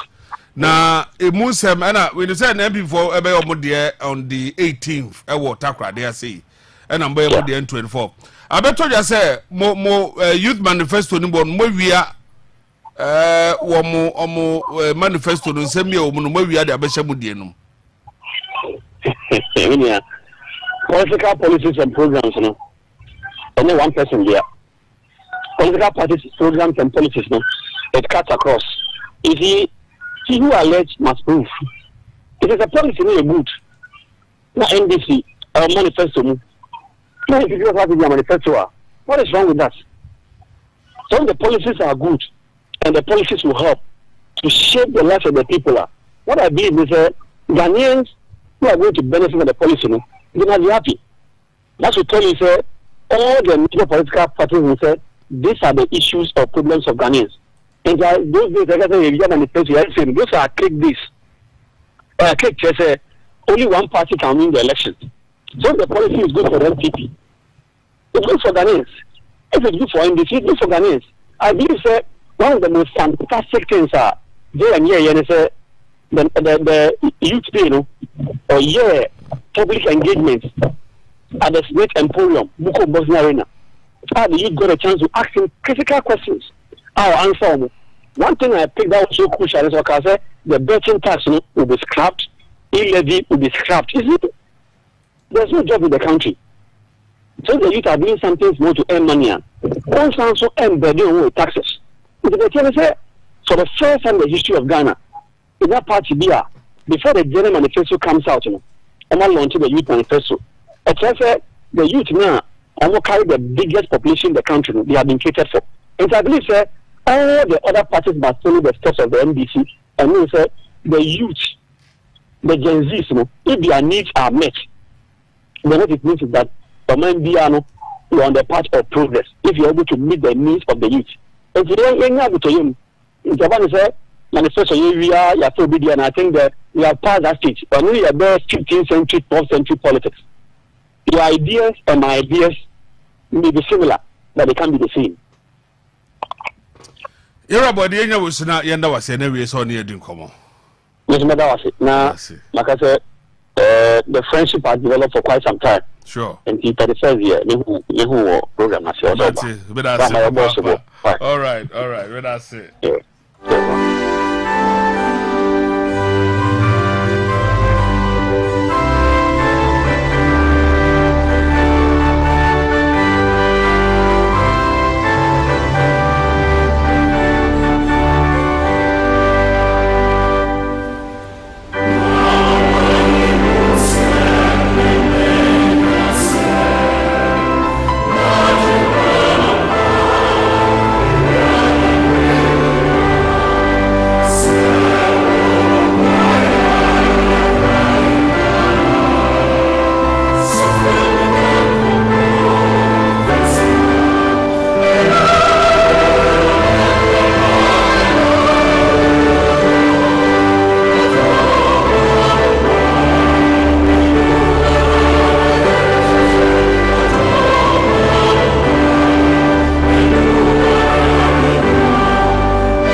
Alright, manufan kwa ya GP car service center na fi yanko J car batteries, car floor mat, car wiper blade, car antenna, car washer fluid tablet, car oil.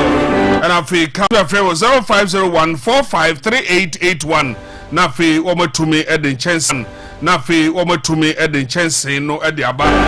It's a dicta bookshop. Eye bia obenya books ahodo no tumi ato. Mo fra na be fie. Pe books mo omo na no edi aba. It's a dicta bookshop. Eye bia obenya books ahodo no tumi ato. Mo fra na be fie. Pe books mo omo na omo kenkan ne omo tro omo ne omo reading nyina no. Ne wo de be tro ba de and story books ahodo no. For ni chemo is a dicta bookshop. Wo mo books pa. Wo mo books pa. Book bia opebia. Publishers be Akiola, your best brain, your approaches excellent mastermind. They were Naki Nugget, NFA series, A+ series thing now. Furniture was a dicta bookshop. You were second in front of the old palace. The number is 0243 662547 and 0547 3781 26. It's a dicta bookshop. Also, we care for your education.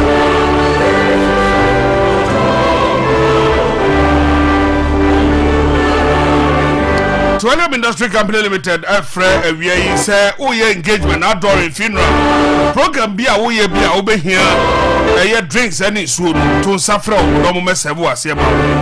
One bet to be the name of when I be the amount.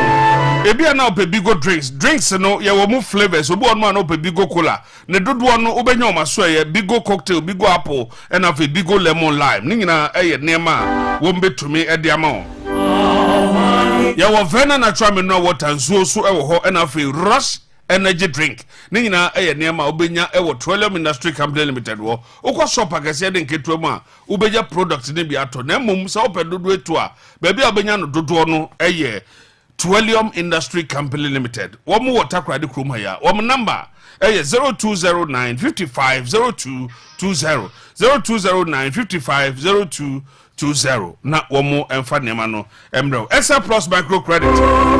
I say a loan a fee and I say loan a sway I'll buy be more loan. Usika ashe. Usika dia jumani ashe. Usika udishema na ira na say ubi him ebia nemano waboka. Bomode na fu ani chiremu ewo Excel Plus Microcredit. Won betumi amount eye loan bia ope. Na ne ani je omni se utua loan no half payment. Waji loan na utua half a. Omutumi esa amount foforo. Umpewi na peden. Eye Excel Plus Microcredit. Omo Beach Road before Plantation House. Anasa Sahara Bar eho na be home. From ewo 031 22 99 447. 031 22 99 447.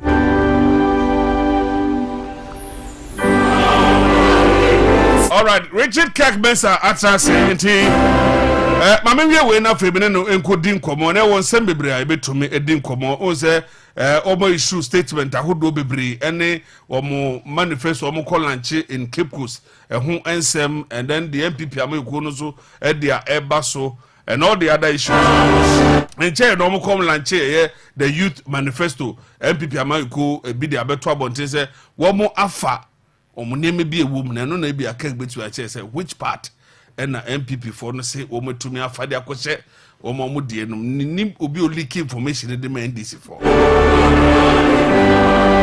GH Farms Limited SMNK say Bano Agriculture Consulting expert advice farm management training and technical assistance for farmers fish farming snail and mushroom farming sale of farmlands your sale of rubber farms fish ponds construction tarpaulin fish pond sale of fingerlings and or catfish and tilapia training fish farming in adia Okateche GH Farms ebitumi ediama Okateche GH Farms Limited ewo SIC abrosan no mu a omo 4th floor ewo SIC abrosan no mu uduru ha wo de friend number ya me de betudwe number ne 0244230808 and 03122997338 o from anopa ewi adwumre ombejo so emwa bia opese omde bua no ombetumi ahwe ede aboa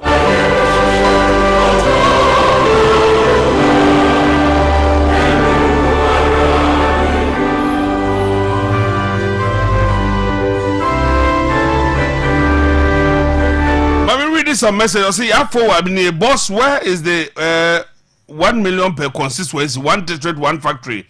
And what pains me is the most is the Commander Sugar Factory that can give jobs to the people of the Western region. Only then, no. Okay, I think I've read this one.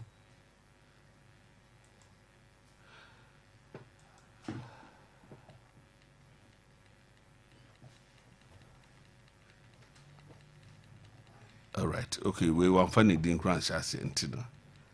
I say friend Papa Tony. All right. I said na make no still no. You doubt, sir. If I tell you, say the people are the people is smarter than the NDC, still doubt it. Okay, that's your mind.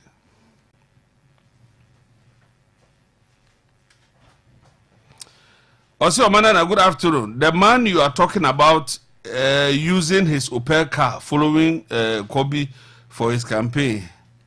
His son is working with the Ghana Manganese Company as a casual worker, and he cannot push the son to permanent place. The Charlie, there's sometimes they've been to me, Kayo. Oman, this one is the true Ghana. Some people are not serious by some wager and they do it by. All right. Yaokisi says, from Tadi, let God arise and his enemies be scattered. Specifically, MPP being enemy of progress of this country. December 7 polls will be choosing between good and evil.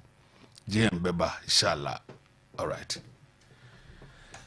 Ebi na fe no join here. O hwe obrena na che se domiensa abo pa ho sema eye insia. It exactly 6 minutes after 3. Menko na fi mene eye Richard Kirk Mensa eye Western Regional NDC Communication Officer. Kirk, good afternoon. Afternoon, what's the name, man? You what do me here pa now so? Yeah, me that no. All right. Yeah, that said then so we say to be account. The NDC amayo no 3 days ago and omo to be a call launch omo youth manifesto and seminar there ayepi so eti and the pay maminchia wait we agree maminchia wait for you na me can pay or send there more live aye won kofa wo Australia wo Japan China na wo hwen wo social media the true me Facebook now in TikTok live am wow Oman what's it then? You are doing here, pa. Who producer na any team ni na one bia.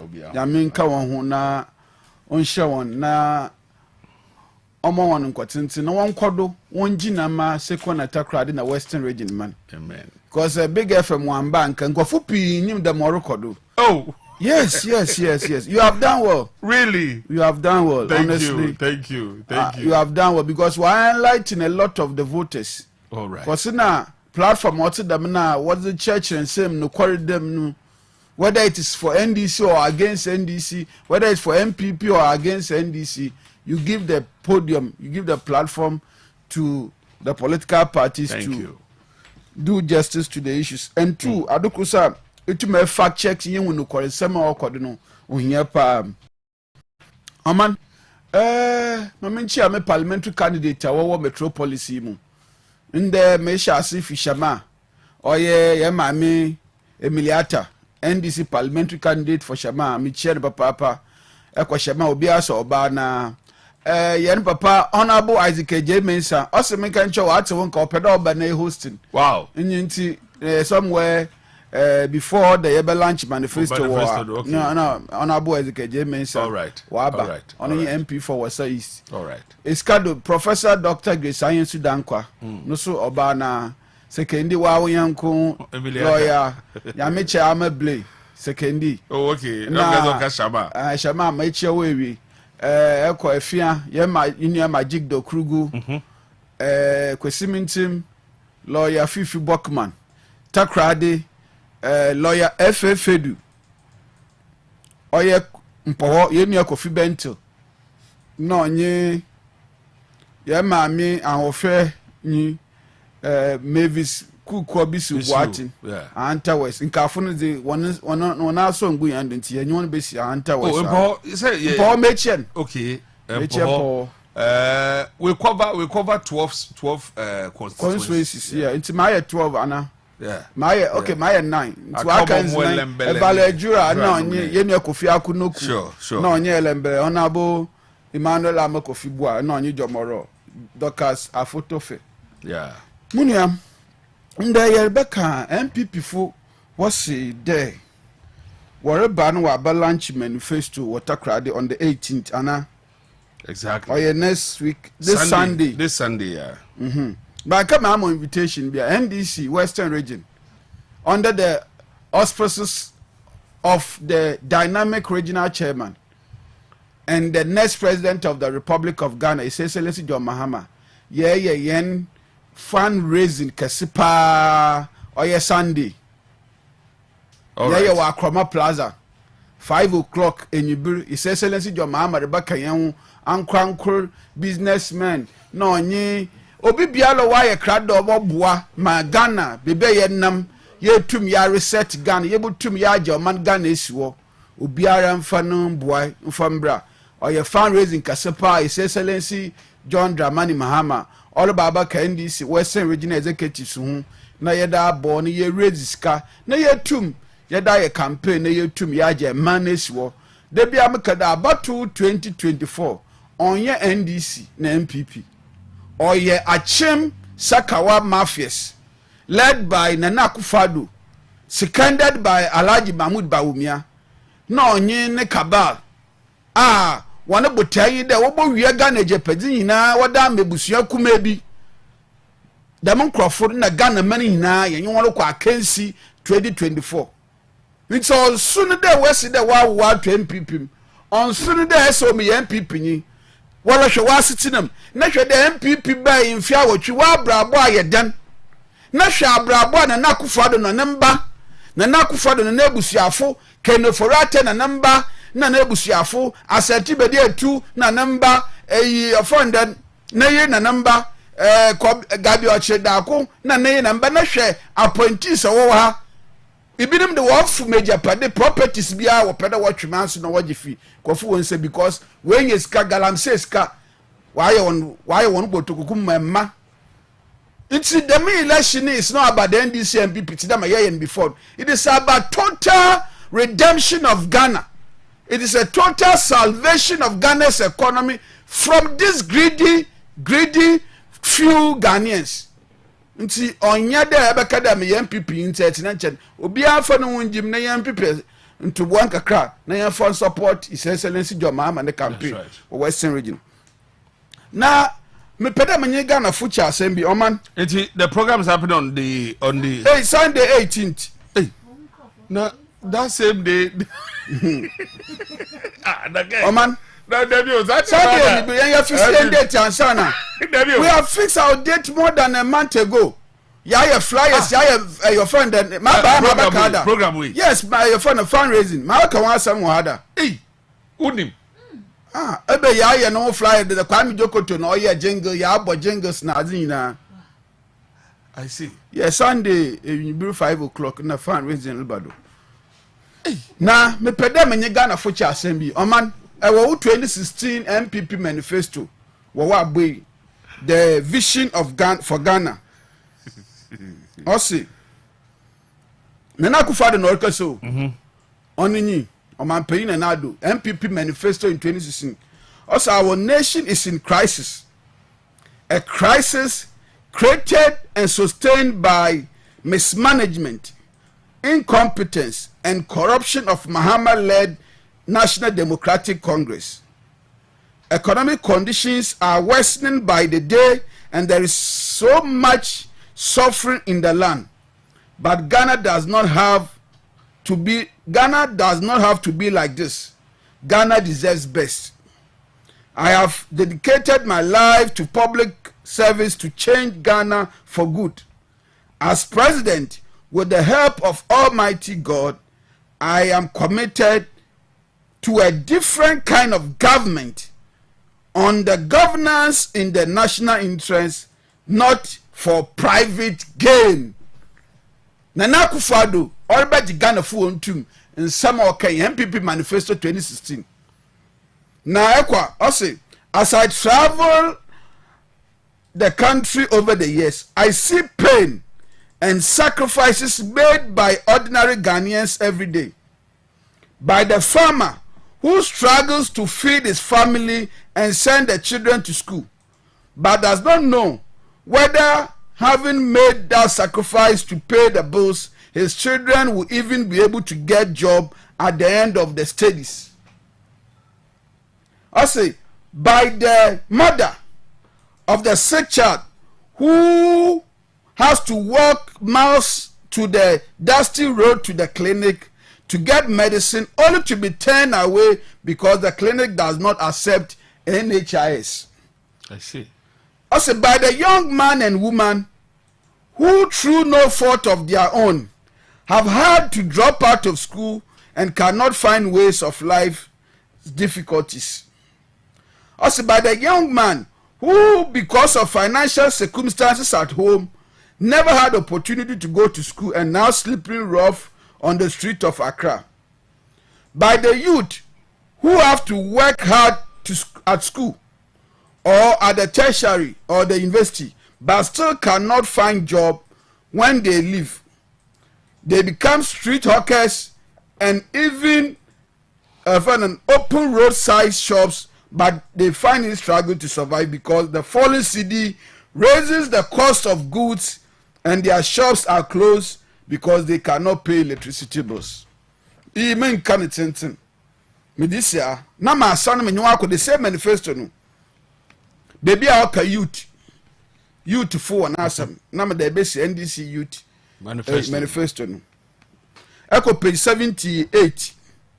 78 of the MPP manifesto 2016. I say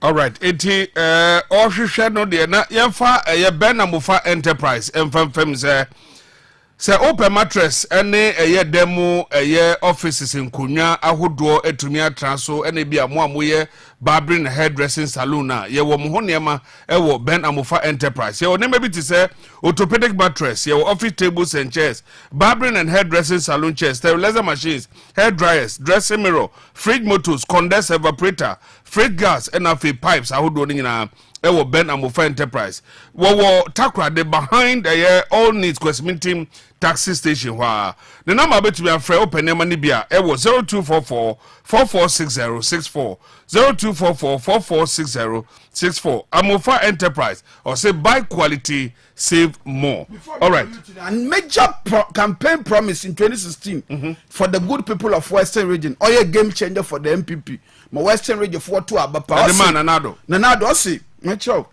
Ossi there page Ossi in Port and Harbors. That is page 78. Ossi. That is point 3.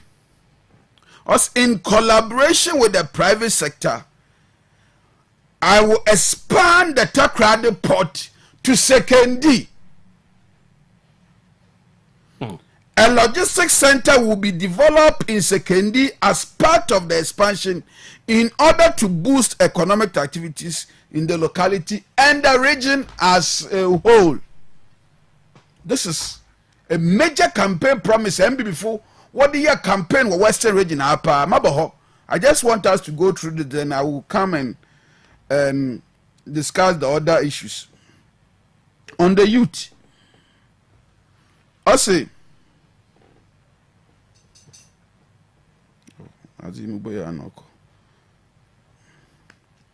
the youth, every promises are what the man Ghanaian youth. Na sisia Ghanaian youth tibia wowom is so sad. Into youth na page 161 of their manifesto. 161 boy na yen bom because on here there we back the man ka say make a crate document bi na mdaba tinana kwa foka ya sia kolesi wo fra na keke abatina na oza akoyisa so point akoyisa na mezi so wontum mgbe wontum nka akoyisa na mezi no. So we have gone to the youth. The youth. After local government, you go to security, then you go to youth.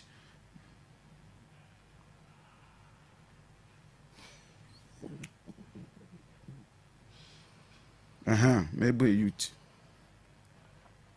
I see. The youth agenda. The youth constitute our major source of human capital for transformation agenda for a country. However, thanks to the toxic mixture of mismanagement, incompetence, and corruption, the Ghanaian youth are more than ever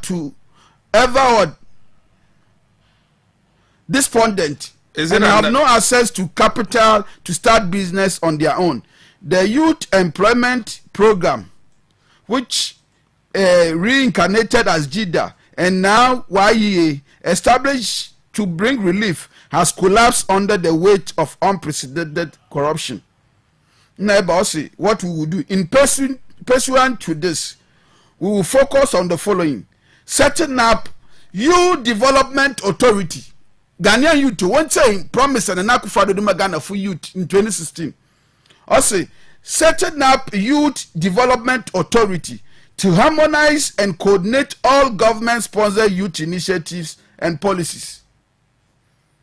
Establish a youth enterprise fund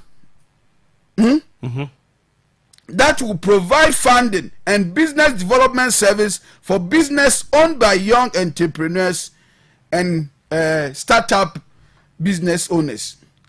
Develop industrial parks in all regions. Where are you reading currently? The Youth and Development page number 163. 163.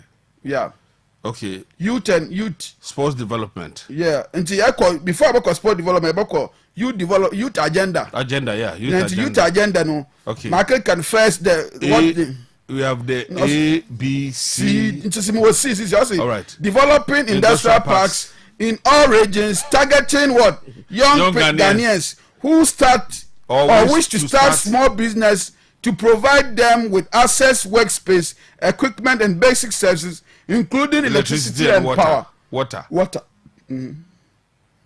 I see. Implementing our proposed policy that will ensure business established by young Ghanaians on the youth to participate in the bidding of 30% of required 70% of government-funded contracts. Yeah. To be sourced from entities owned by women, persons with disability, and young persons. The E says offering tax incentives to young entrepreneurs to encourage them to initiate startups. Wow. Introducing tax credits and other incentives. Into tax credits na work on 2016.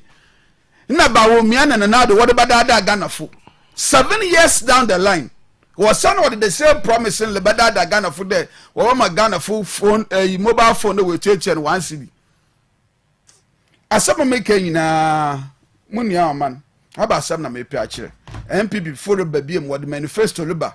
Na what the better than Ghana and baboon. Hey, the youth policies programs are what kind no more henze. The major promise to Ghanaian youth. No more henze. Na MP before way to why I'm a Ghanaian youth. Where is the youth development program no wakada wayen? Awayin. Munia startup capital sahina wadama Ghanaian youth. Oman. So MPP played under the intelligence of the Ghanaian youth. Abana neriba benum unemployment rate wo 8.4. 7 years and 5 months or 8 months now. After that, unemployment rate has moved from 8.4 to 15%. The youth unemployment rate, as we speak, 15 to 30 years, it's now over 31%. Oh man, yesterday, Ghana Statistical Service, also Ghanaian youth, why 1.9 million. And when I will hear the uneducated, when you're educated, I want to win in San Biara. Nasu abanini abobusa over 640 billion as at first quarter of this year. As at March. Now abanini abobusa over 620 billion. Or about abanini public debt or 120 billion. Since yala we quadruple 742 billion as at March. March adi besi August ye yomi. Yinyim the wa aka because parliament in sorry were granted bosa loan per day. I may say that by the end of Akufo-Addo's regime, no man saying the public debt or the account no 750 billion. No man, baby it's be a Ghana fumbe bunwo. This is a government all bano na brand sian and ketese bi wako school. Waka ya banking and finance. Waka ya micro finance management. Waka ya savings and loan management courses. Obi won po secondary school ba bank bi afan. Na suddenly the okwo ka jejebosa no be keep record. Na bosom so wagina akutia. Twamo wo sa. Abani pay because of parochial political expediency. Well, good banks, my crutch for wako school. Well, so long machi. Well, suya no wabo one was where we school. No wa prayer no way you or bank.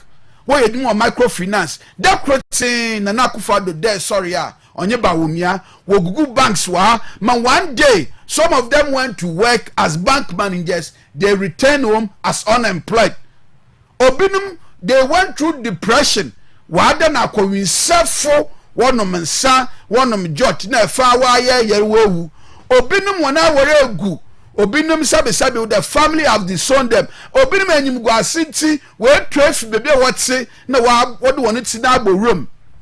This is how reckless, insensitive, inhuman Nana Akufo-Addo's administration have dealt with Ghanaian youth. Oh yeah, where Messi the master Makawa Messi Obia no ye Juma Women's World Bank. I don't want to mention his name. He was a top manager. At a time one day he called me Kek. Send him 100 Ghana. Jesus. Me nye di banin farm amambani mo wondi na won fa bi nko school. Na me se manager. Aba asem na elken. Mo se Kek. Me for phone na me da to. Me for phone na me da to. Me for phone na me da to but onyim guase only them of from me be send than we jam oko. The wife have left him. We jam from me ba sana man. Nti nere no so lo hwe mo from woko school. O si dem of many busy. What that school no any problem. No say manager what am para o se Kek. Masam kan oye nyim guase. Na mo sorry na me nyiska o mo phone do na mo tuka na mo kweska de junction wo. Mo do po the man nyimpo ko no boy ne mobile money na me say 300 Ghana.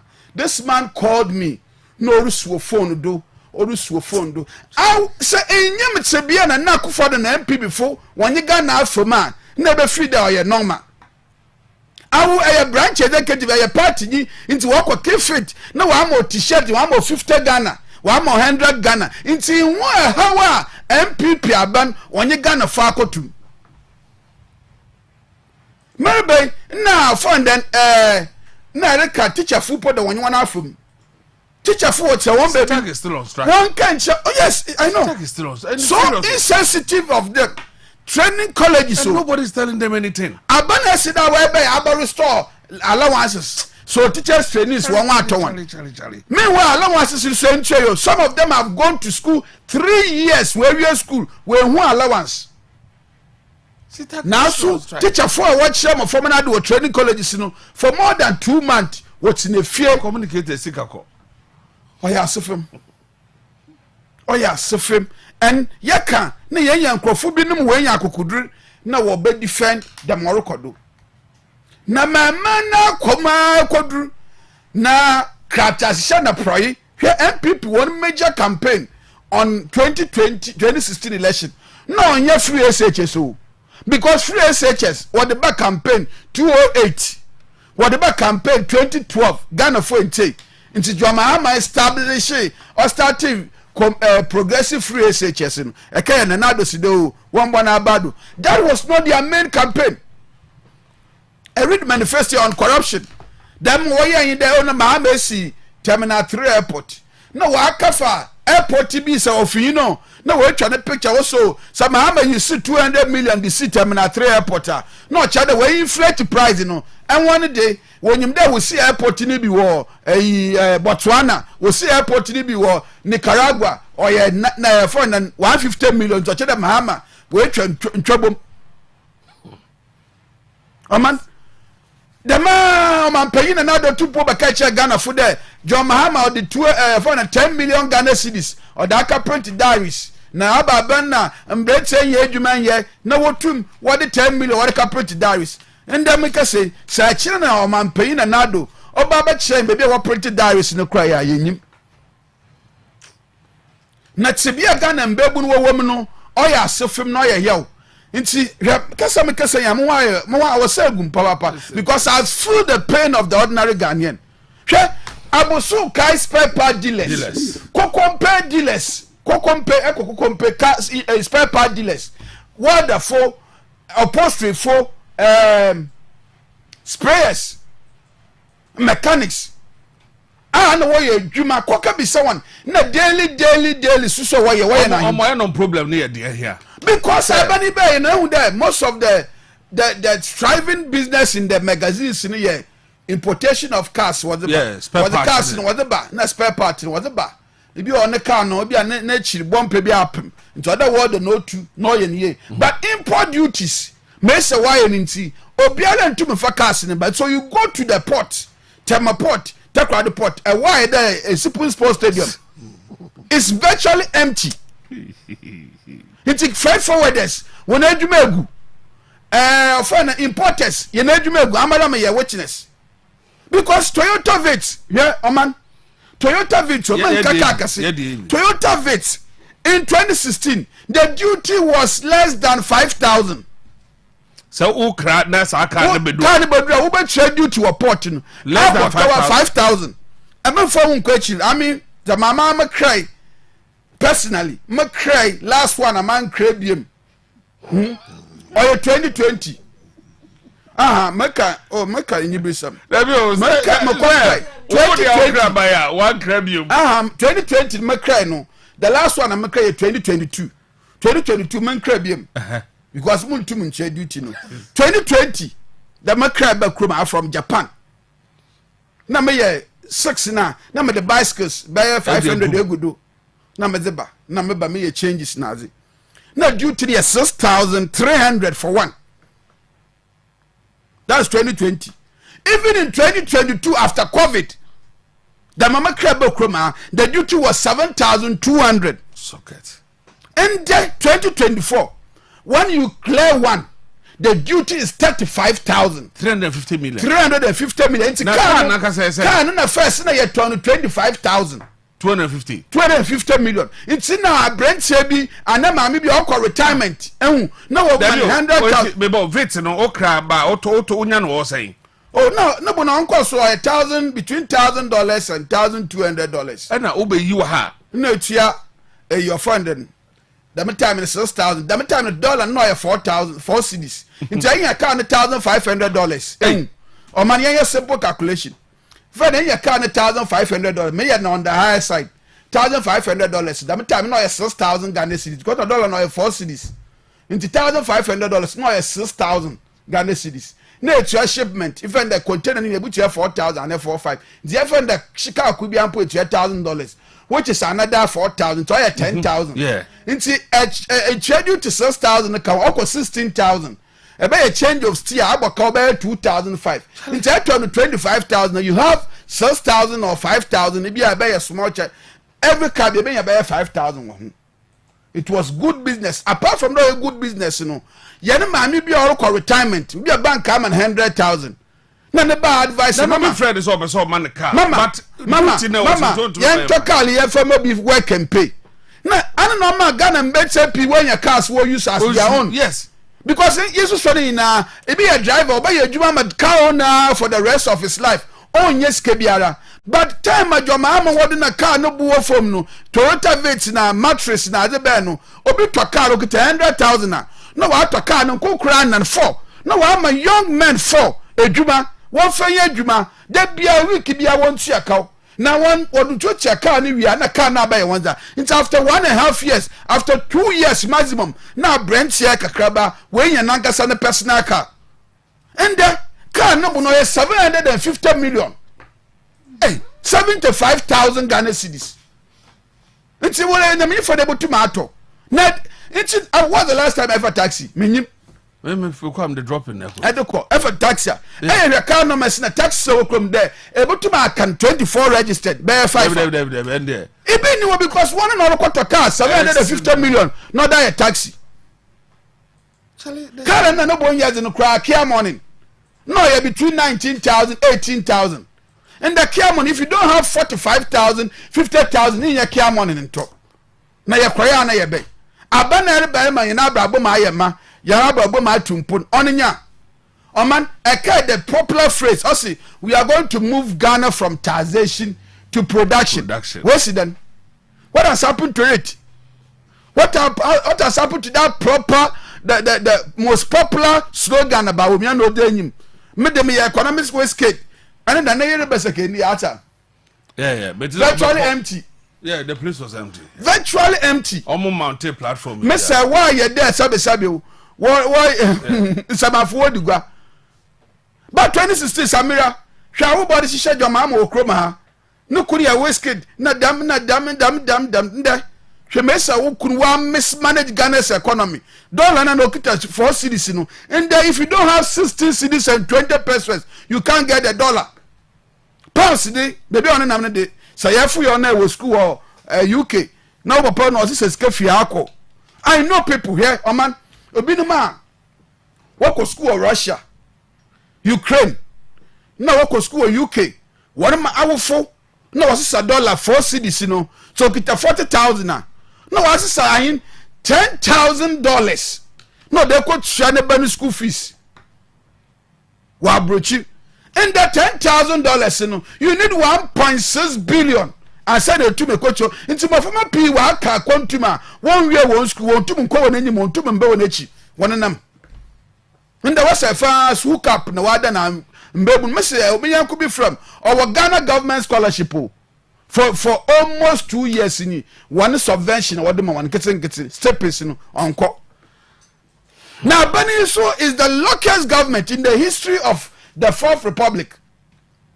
Abani biara mbaya sika abani wabaka nisa na nakufado na abani wenye bi hwe public debt fiti Kwame Nkrumah na abredo the best John Mahama hand over 7th of January 2017 na yen total public debt 120 billion within 7.5 years one could see on abon ebien ebasa tisiala abon enum na nambole over 742 billion and poyen for we na ye bisa wan asama also Russia Ukraine war na Russia Ukraine war bomb no what be see na nakufado ne be na apempem na wototo ejigu Ghana for wando. It's so sad and pathetic. And these people have the moral right to come to Western region. So I have the map of Western region. MP before what do call around the factories they will build in Western region to create jobs. Where is the factories? Where are the factories? Time apart from the one district one factory. No? I mean one district one factory. No zone Ghana. I have the map here. I'm from Ghana. I'm from on social media. I have the map here. So sad. 2016 campaign and warrior. Wait, what drop map of Ghana? Now district by district. Watch factories are what the bako.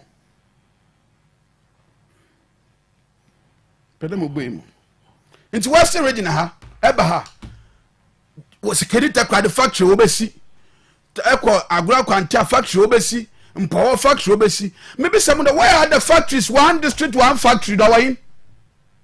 Why is the 1 million per constituency? Why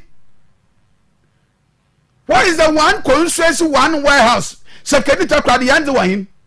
At that time, I work academic promise here. Not John Dramani Mahama or the $550 million or the airport expansion. Epuno. No what's there? Sport wire congested. One J assassin be 1 J Epuni be 1 fire assassin. Na ships are swaba. Want to be back to her because na Epunumu no ondo. Why dredging what Jipini in 2016? Company was found John Dulu. One subcontractor of found Bella John Mahama. The time in only a Juma Secretary Quadim Babun way a more port to MPP or Gina the one who don't know a Juma John Mahama or Takrad was Yama promise. Also, I wanted to say on your dredging no by on your port expansion can port to more than one to worry about. No, I bet Shem if you Takradi. No, they catch sekendi. Now we are a logistics center. Able to supply machines and equipment for port and harbors industry with sekendi. Now it is a game changer. Able to one sekendi takrado fu when you jumaye. Okay, see then.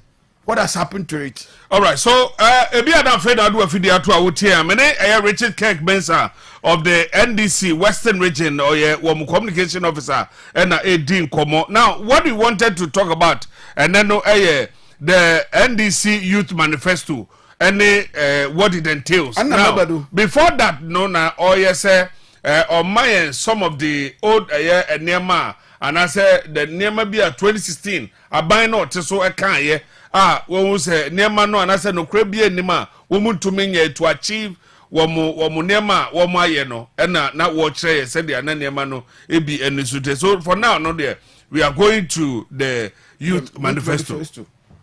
NDC yaka che Ghana fu na de be launch and main manifesto wo August busumi mu and the date na aba. I gave you the date about 1 week ago. Yeah. The date be 24th. And fortunately my prediction on there obi aka bibia chemba but na mo prediction now it will definitely be 24th or 31st. In the NDC yaboko Cape Coast, University of Cape Coast 24th. Okay, so the venue near University of Cape Coast UCC. Yes, UCC. Never launch manifesto. But enyan yawo butres from could be Ghanaian youth. The youth constitute greater percentage of the Ghanaian population. Now many biara pede man no tumpu no konenyim no. You have to take special interest on the youth development. Into the NDC 2024 manifesto no. Yeshada yenya a very special portion for the youth. Into the year friend the youth manifesto, year friend the pledge. He says Senator John Mahama, Oka Yenra, George Opariado, no executives na original youth organizers ni na hu. Mayeka ekapa no tuma wa UPSC. Fortunately, I was there. I witnessed the ceremony. Oh, okay. Yeah. The major issue I can want some unemployment rate. The best status quo. When you see 9 out of 10 young men in the street are file shawana 9 of them wobaka show there wo pedwuma enyim besia man ka chesia man be yima bi zinkoma. The only thing they tell you the maybe HND, maybe first degree, maybe masters, maybe secondary school na me pedwuma. Unemployment rate are a very serious threat to the national security of this state. Nti yentum nkwado yenyenza mabiara damara na yen expect different result. That is why the visionary John Dramani Mahama throughout the out of the box thinking on to Ghana fanda hina no share AGI o share freight forwarders o share some chofu o share engineers na ade no what na say no the 24-hour economic policy na abobaze ye kan wa sama ye nuanem so 24-hour economic policy onya abade say ya chem simple mo bi ala chase yes then the formula for the 24-hour economic policy is 133 or the same job 3 people, 3 shifts. The same job, 3 people, 3 shifts. That is one aspect of it. And 133. No, 133. On any day, Echo Ghana Port, Echo Customs, Echo DVLA. What start to do 8 o'clock? No, open 5 o'clock. I know I them not. 5 will be yeah. Will be happen. Yeah. But our banner there, yen anom na ye wo fie. If you want to one mbese ma wo go ye basa amata Rosemary na onye dufie na wo fie. But dufie nguti na wan ye adwuma so ana pa kwa adwuma anopa 8 o'clock wa happen. Wa about 5 o'clock wa happen wa be fie. But amata wo fie or Rosemary na yina wo kite the same qualification wo tumu an ye adwuma. But onam da ba na onyi ska wo tumu do share one county na wo 5 wa happen adwuma. But meanwhile Oman ewe eti na hey if you would DVLA would driver's license as spy our day renew but able put adwuma wa agba him. When do you close on this show? At exactly 5. It's 5 o'clock. You cannot go to DVLA. Abo ko happen. Obi oye bank adwuma oye adwuma bank obo put adwuma na wa happen. Obi oye teacher obo put na wa happen. Obo put adwuma na wonya wa happen. It's like John Mahama 133 policy on the free youth manifesto. Youth 24-hour economic policy no. Only that yere baba ye adwuma na la DVLA, passport office, Ghana port, banks ahoro no. The adwuma la no. Ye be ma on incentives. Na we tum wa trade adwuma no mu. Na we tum wa afanyim pa baasa. Nti ebi bokwa anapa. Obi bokwa wi aber. Na obi so akwa enyibu. Nti sabe o, se mo kwa adwuma mo pon as a commercial bank teller. What about 7 o'clock? I can drive my car to DVLA to go and do my roadworks. Which company should I use? Let's say a rubber company. It employs, let's say 50 people. So, sir, rubber company no mo 24-hour economy na bi be kan mo. Yes, remember he report the 133 policy no. Yes. Only the aspect talk about the public sector. The public sector abandoning Jumayako. Yes, I know. You know, see DVL no say remember about private sector no. DVL no all for nyimpa hin no find the 3 shift no. And for no other in your bambofo. Jodi your police fu ana other customs fu so why times 3. It is a customs for Ghana ha. Why 50,000 John Dramani Maman 24-hour policing. Other you for another 50,000. Now you send for another 50,000 extra 100,000. It's a brand say na wo fie, akate say na wo fie na. Why then go to be tiaka? Maba how much you kwana able tiaka? These are service rendering organization. Eka edwo DVLA. Won tia wanka inja roadworks. Oh, they pay. The services has been even increased on the Baumia's administration. It's the services scenario, no. People want to access the service, but I can't get you. In you know, be Oman, on be a passport 50 December after now and sign. But we fall line it all. In the MPP, why won't go to boys? No, we go on a wire passport. You could share 2,000, 5,000, 2,500 on a wire passport. But if you want to go through the normal process now, MPP the passport, or 50 Ghana, whereby increasing it to 500 Ghana now. It will take you more than 1 year, all because there's backlog. What about 5 o'clock? What happened, Juma? But under the 24-hour economic policy, no passport office, what are Juma area and a penny bill into Sabi 9 o'clock in Pai, but to my drive or passport office, a can take you biometrics. Now down one coffee within 1 week in our passport. Are you ready? Oh man. So immigration for so why 50,000 what for times 2 no kawa or chada obey 150,000 into money obesi abana what of forms out na open up immigration onye adwuma no. This is the opportunity for you, but the question someone in there all the security agencies are what for adwuma and the wire recruitment and wire one crane on the Mahama also there recruitment wire in a district base into Sagana. So you 100,000 immigration for we divided by 275 217 district yeah. So divide by district you know now I check papa okay Western region for you fire them security crowd for you fire them I got quite for you now why recruitment no am just am matter na on you politician biara na ba we immigration bi akọ. Sa customs na yefa wo divide the total number no na wa cha ma district no nti sabe Oman onye da wo papa bi ye MPP ni ana wo papa bi ye NDC ni ana wo papa bi ye achem saka wa free bi ansa na nya customs akọ.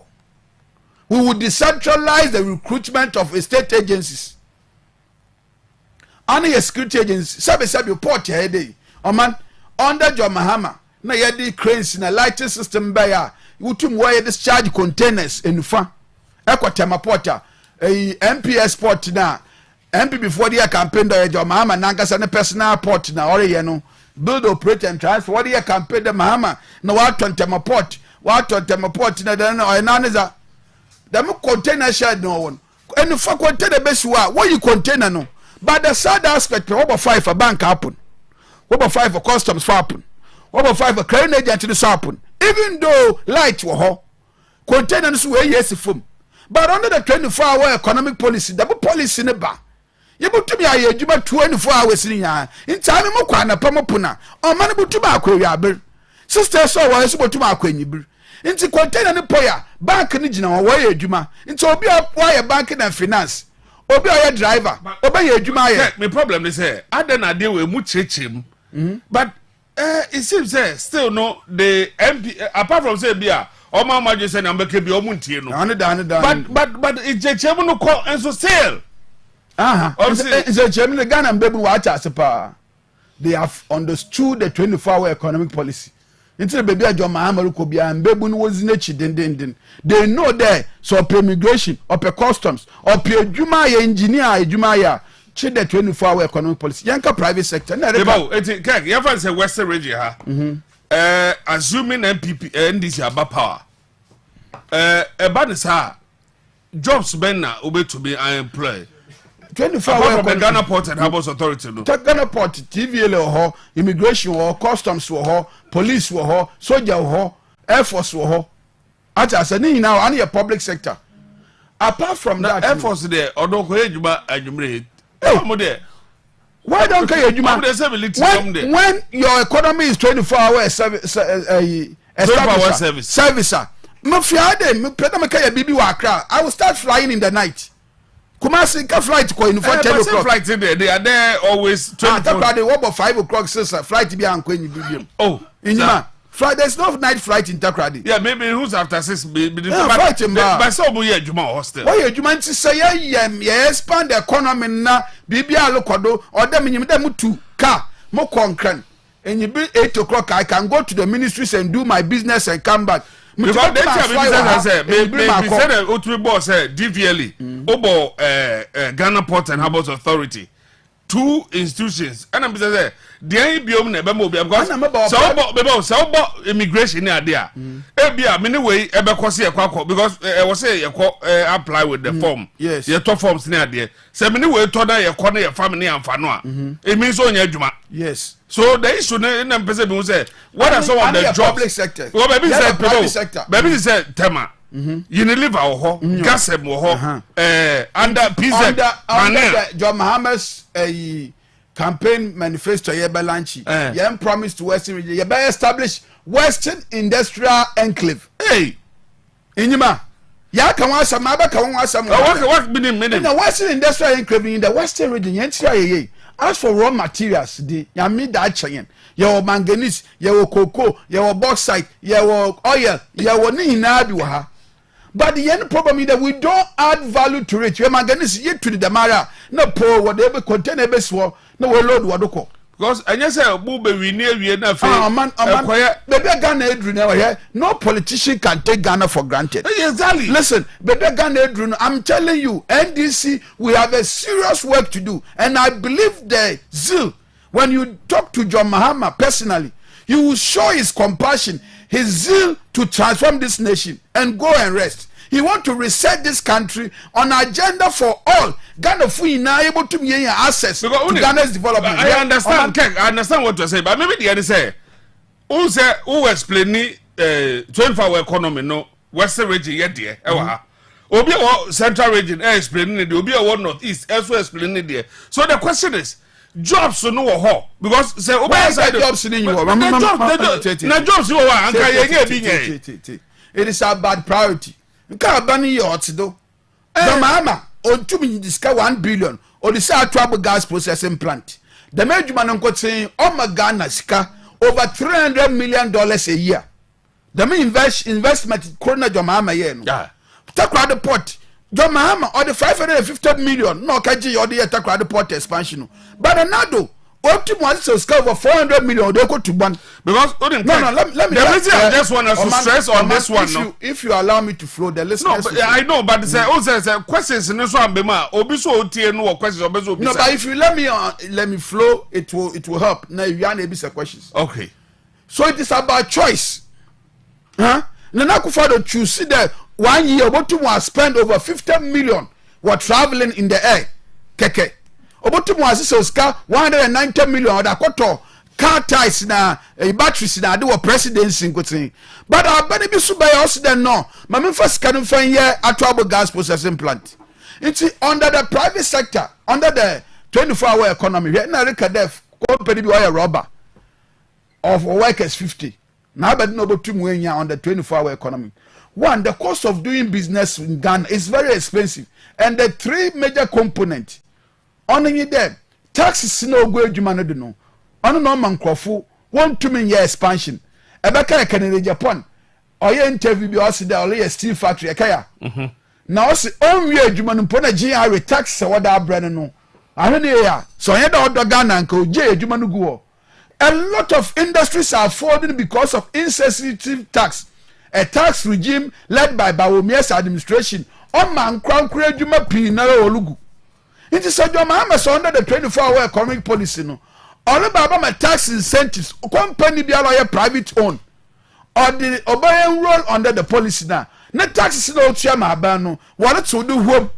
Na sabi businessman be happy for so in the summer year juma na me 10 boxes of production a day na mutua tax kakraka na abana so ma tax do abana electricity me dey juma so say under the 24-hour economic policy memo special meters no e dey juma meter no scan e dey tua normal rate no on the 24-hour economic policy nti maletso do it is called the electricity nobody and why before every businessman want to multiply his profit into me a production of 10 boxes a day since I'm a tax before me electricity before the other me in there me pesca trema aban under the Asian bank policy so Asian bank in minimum scam me that trim into some trema me peda me more than 30 bags a day 30 boxes a day you pay wahin oman or me for more people into me 50 workers no or me for another set of 50 what be able another set of 50 what be so I'm out telling you sister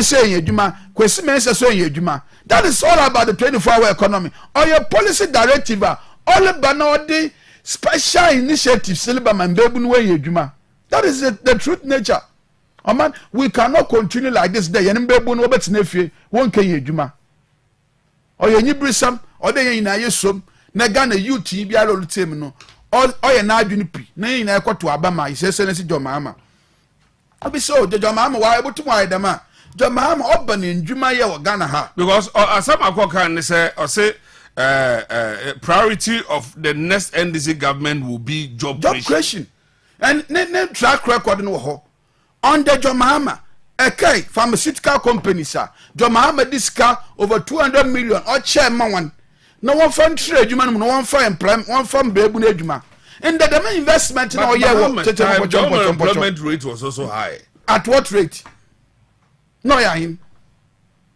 onyim da 8.4 so he started policies to make sure it reduce now what to abetien now what then some da obeji tum no necessarily we move from 8.4 up to 15% and over but the investment in all this car the private sector what it show na adwuma no in the Ghana, there are some pharmaceutical companies, Jomama Monscana, and they will produce medicine throughout the whole of West Africa. The 24-hour economic policy, our main target is agro-processing. Okay. Agro-processing and manufacturing. Now, manufacturing, manufacturing. Sure, man. Robe ya it can be used for a lot of product but in your factory no ha but branch our policy our document why any proposal do pedo boy factory but don't yan this ka bank startup loan wajin 33% aba wana na nitiri ejuma okay start factory or the loan of 33% or the bakotuma start it's not possible. That is why the Asian Bank in Jomama creating the special fund in the bottom. So we have a good proposal. You go, they assess you and give you the money to start the industry. They are giving you tax incentives, interest in the form. No, I'm electricity so no go. So you will be forced to go into this production and manufacturing. Oh man, the another major issue. Under the youth policy, you're discussing a danu. I know some people will not want to understand. The mama church mean 133 yeah church simply. Still, some people don't want to understand. The National Apprenticeship Program, man. In came with the statistical service one day told about to us 1.9 million Ghanaians youth. Why then? When you sign a no training, no education, no formal education, no skills. Obi wa sabi or pedo su but don't yan pan there. Nitrisa. Masters who are bread and all su edwuma wa agin nitrisa. Into so all beche we edwuma or penitrisa. So under the National Apprenticeship Program, it's in now the master no, what the man no. Sa de pomo se trio se mesi no se carpentry se word no it is an abanabafa no we tuamo oman obi o no fa ebo modern we tum we twa ni tin salmon but ebu an on kwadwuma be hunu a hunu ofia oh Latif dey na say kwadwuma me yes can for car nkwadwuma Joma Amasi dam National Apprenticeship Program no wo register wo wia na wo twa wo tin sanema wa bosume biara no wo de photo kakra bi boto kotokuma edi bi boto eziban na di bia afu car akwa edwuma or a serious policy because you are in the demand and once you are doing the 24-hour economy no, the factories are going to start up only the crowd expatriate mobile yejuma or the Ghana world and all yejuma or the carpenter Ghana in or do yejuma it is yet one that's in we are oh yes on the yaman startup capital in the same open as the yaman machine you are going to contain a fair woman no I start yejuma Messina, no two so yen ya daman. Na yaman is kaka kram or that start ejuma. Ebon that gradually we reduce the unemployment rate, we reduce the unskilled professionals drastically. Man, if we don't do things different, we will come back here the same time 4 years time and come and complain that your unemployment rate nothing has been done about it. Another policy under the youth manifesto on the Ejumawura program. That policy, man, I'm there, me peda and me who say Abu 50 that. I say Ejumawura policy. Yeah, I mean, Marco China, Marco Hong Kong, Marco Singapore, Asia, or Minimoina, Echo Hong Kong, Echo Singapore. Say you could or a doctor, or a lawyer, or your engineer, or a business. Apart from the Boko Ejuma, waka Ejuma on a hospital wabano, or Ejuma bia. All turn over the economy of the country. Only the abandonment so that they invest in production. So Ejumawura policy in there, abandon policy there, yeah, conscious efforts to give 10,000 Ghanaian youth annually. Afibiano over 10,000 Ghanaian youth. Yellow one entity one entity how to operate business, how to become a successful businessman. Yama want to see and yama want to sika more that start to one production. Now in this kind of open a pakado, there will be liaison officers attached to the business. What about then kaka can they grow business no early expansion? No what the scholarship, early expansion, illustration what the scholarship. It's imagine there's even one individual offering 20 juma 10,000. Times straight to your you see that unemployment rate is reduced drastically. It is all about job. The John Mahama second coming, it is about job, and job for all. Second and then with the tertiary student where the government is absorbing all the education. My young start to a free SHS. Free SHS is a very good policy. Yes, I'm peso. Why not see MP? Obia, Aza MP na yasha. Na the issue they say, Adi Amopena, campaign, series of campaigns are more free education. Listen, it is about policy. No, I mean, but 2016, let's admit it, 2016, NDC for a remember, that is how some training who mischieva, why you Ghana. You need to educate the public why the campaign was, let's say, Mama Chomu, NDC. Yan policy there, you be a progressively free SHS. But the Nakufado also did progressive free SHS. Also very free SHS. Beba. Nana do say, Beba, Greg, when another was coming, or say, there's going to be free senior high school, one can progressive. Four. Intimate child. And the progressive now more can because of that. One first started. In the metro. One first started. I'm a program now. John Mahama said that all your progressive free SHS. It's not in there. And my former work at their school. Now, all boarding us here, one fund and one school fees, or absorb in their schools, or Ghana. OTI. Right then. How do you pay government subvention? There was arrears. It's arrears, you went to Escabiara. I have a policy that will come out where you want you be no one JB. Government budget, why a government budget? Let us educate the public. And the company was spend 1,000 Ghana cedis on production of this program. And see who produce 1,500. First start the program no. If your program now, then you pay back. I them not sir. It has been the same process all over. There's no MPP for be fair benim yobokwe. Free SHS and this be able to no. So the one day one F you be able to no work. Be biala what the one sack biala no. You be able to work. Even the shambolic so what was the advert for? No, I'm not sure advert. I'm a message there, me progressive. I also see there free SHS, complete full one. But at the end of the day, otumi ya for one na. Nana Akufo-Addo be your man paying 2017.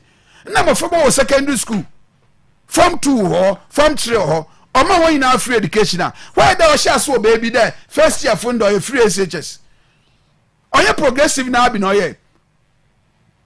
That is why in some job for the woman Ghana foot as the same progressive. I'm not saying say obi to no better. Maybe the other say tell my obi of my free SHS. Most mo be progressive free SHS.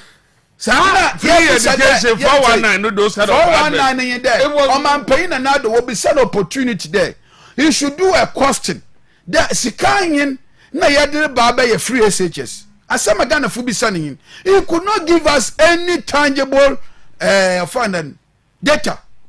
It is always a scam.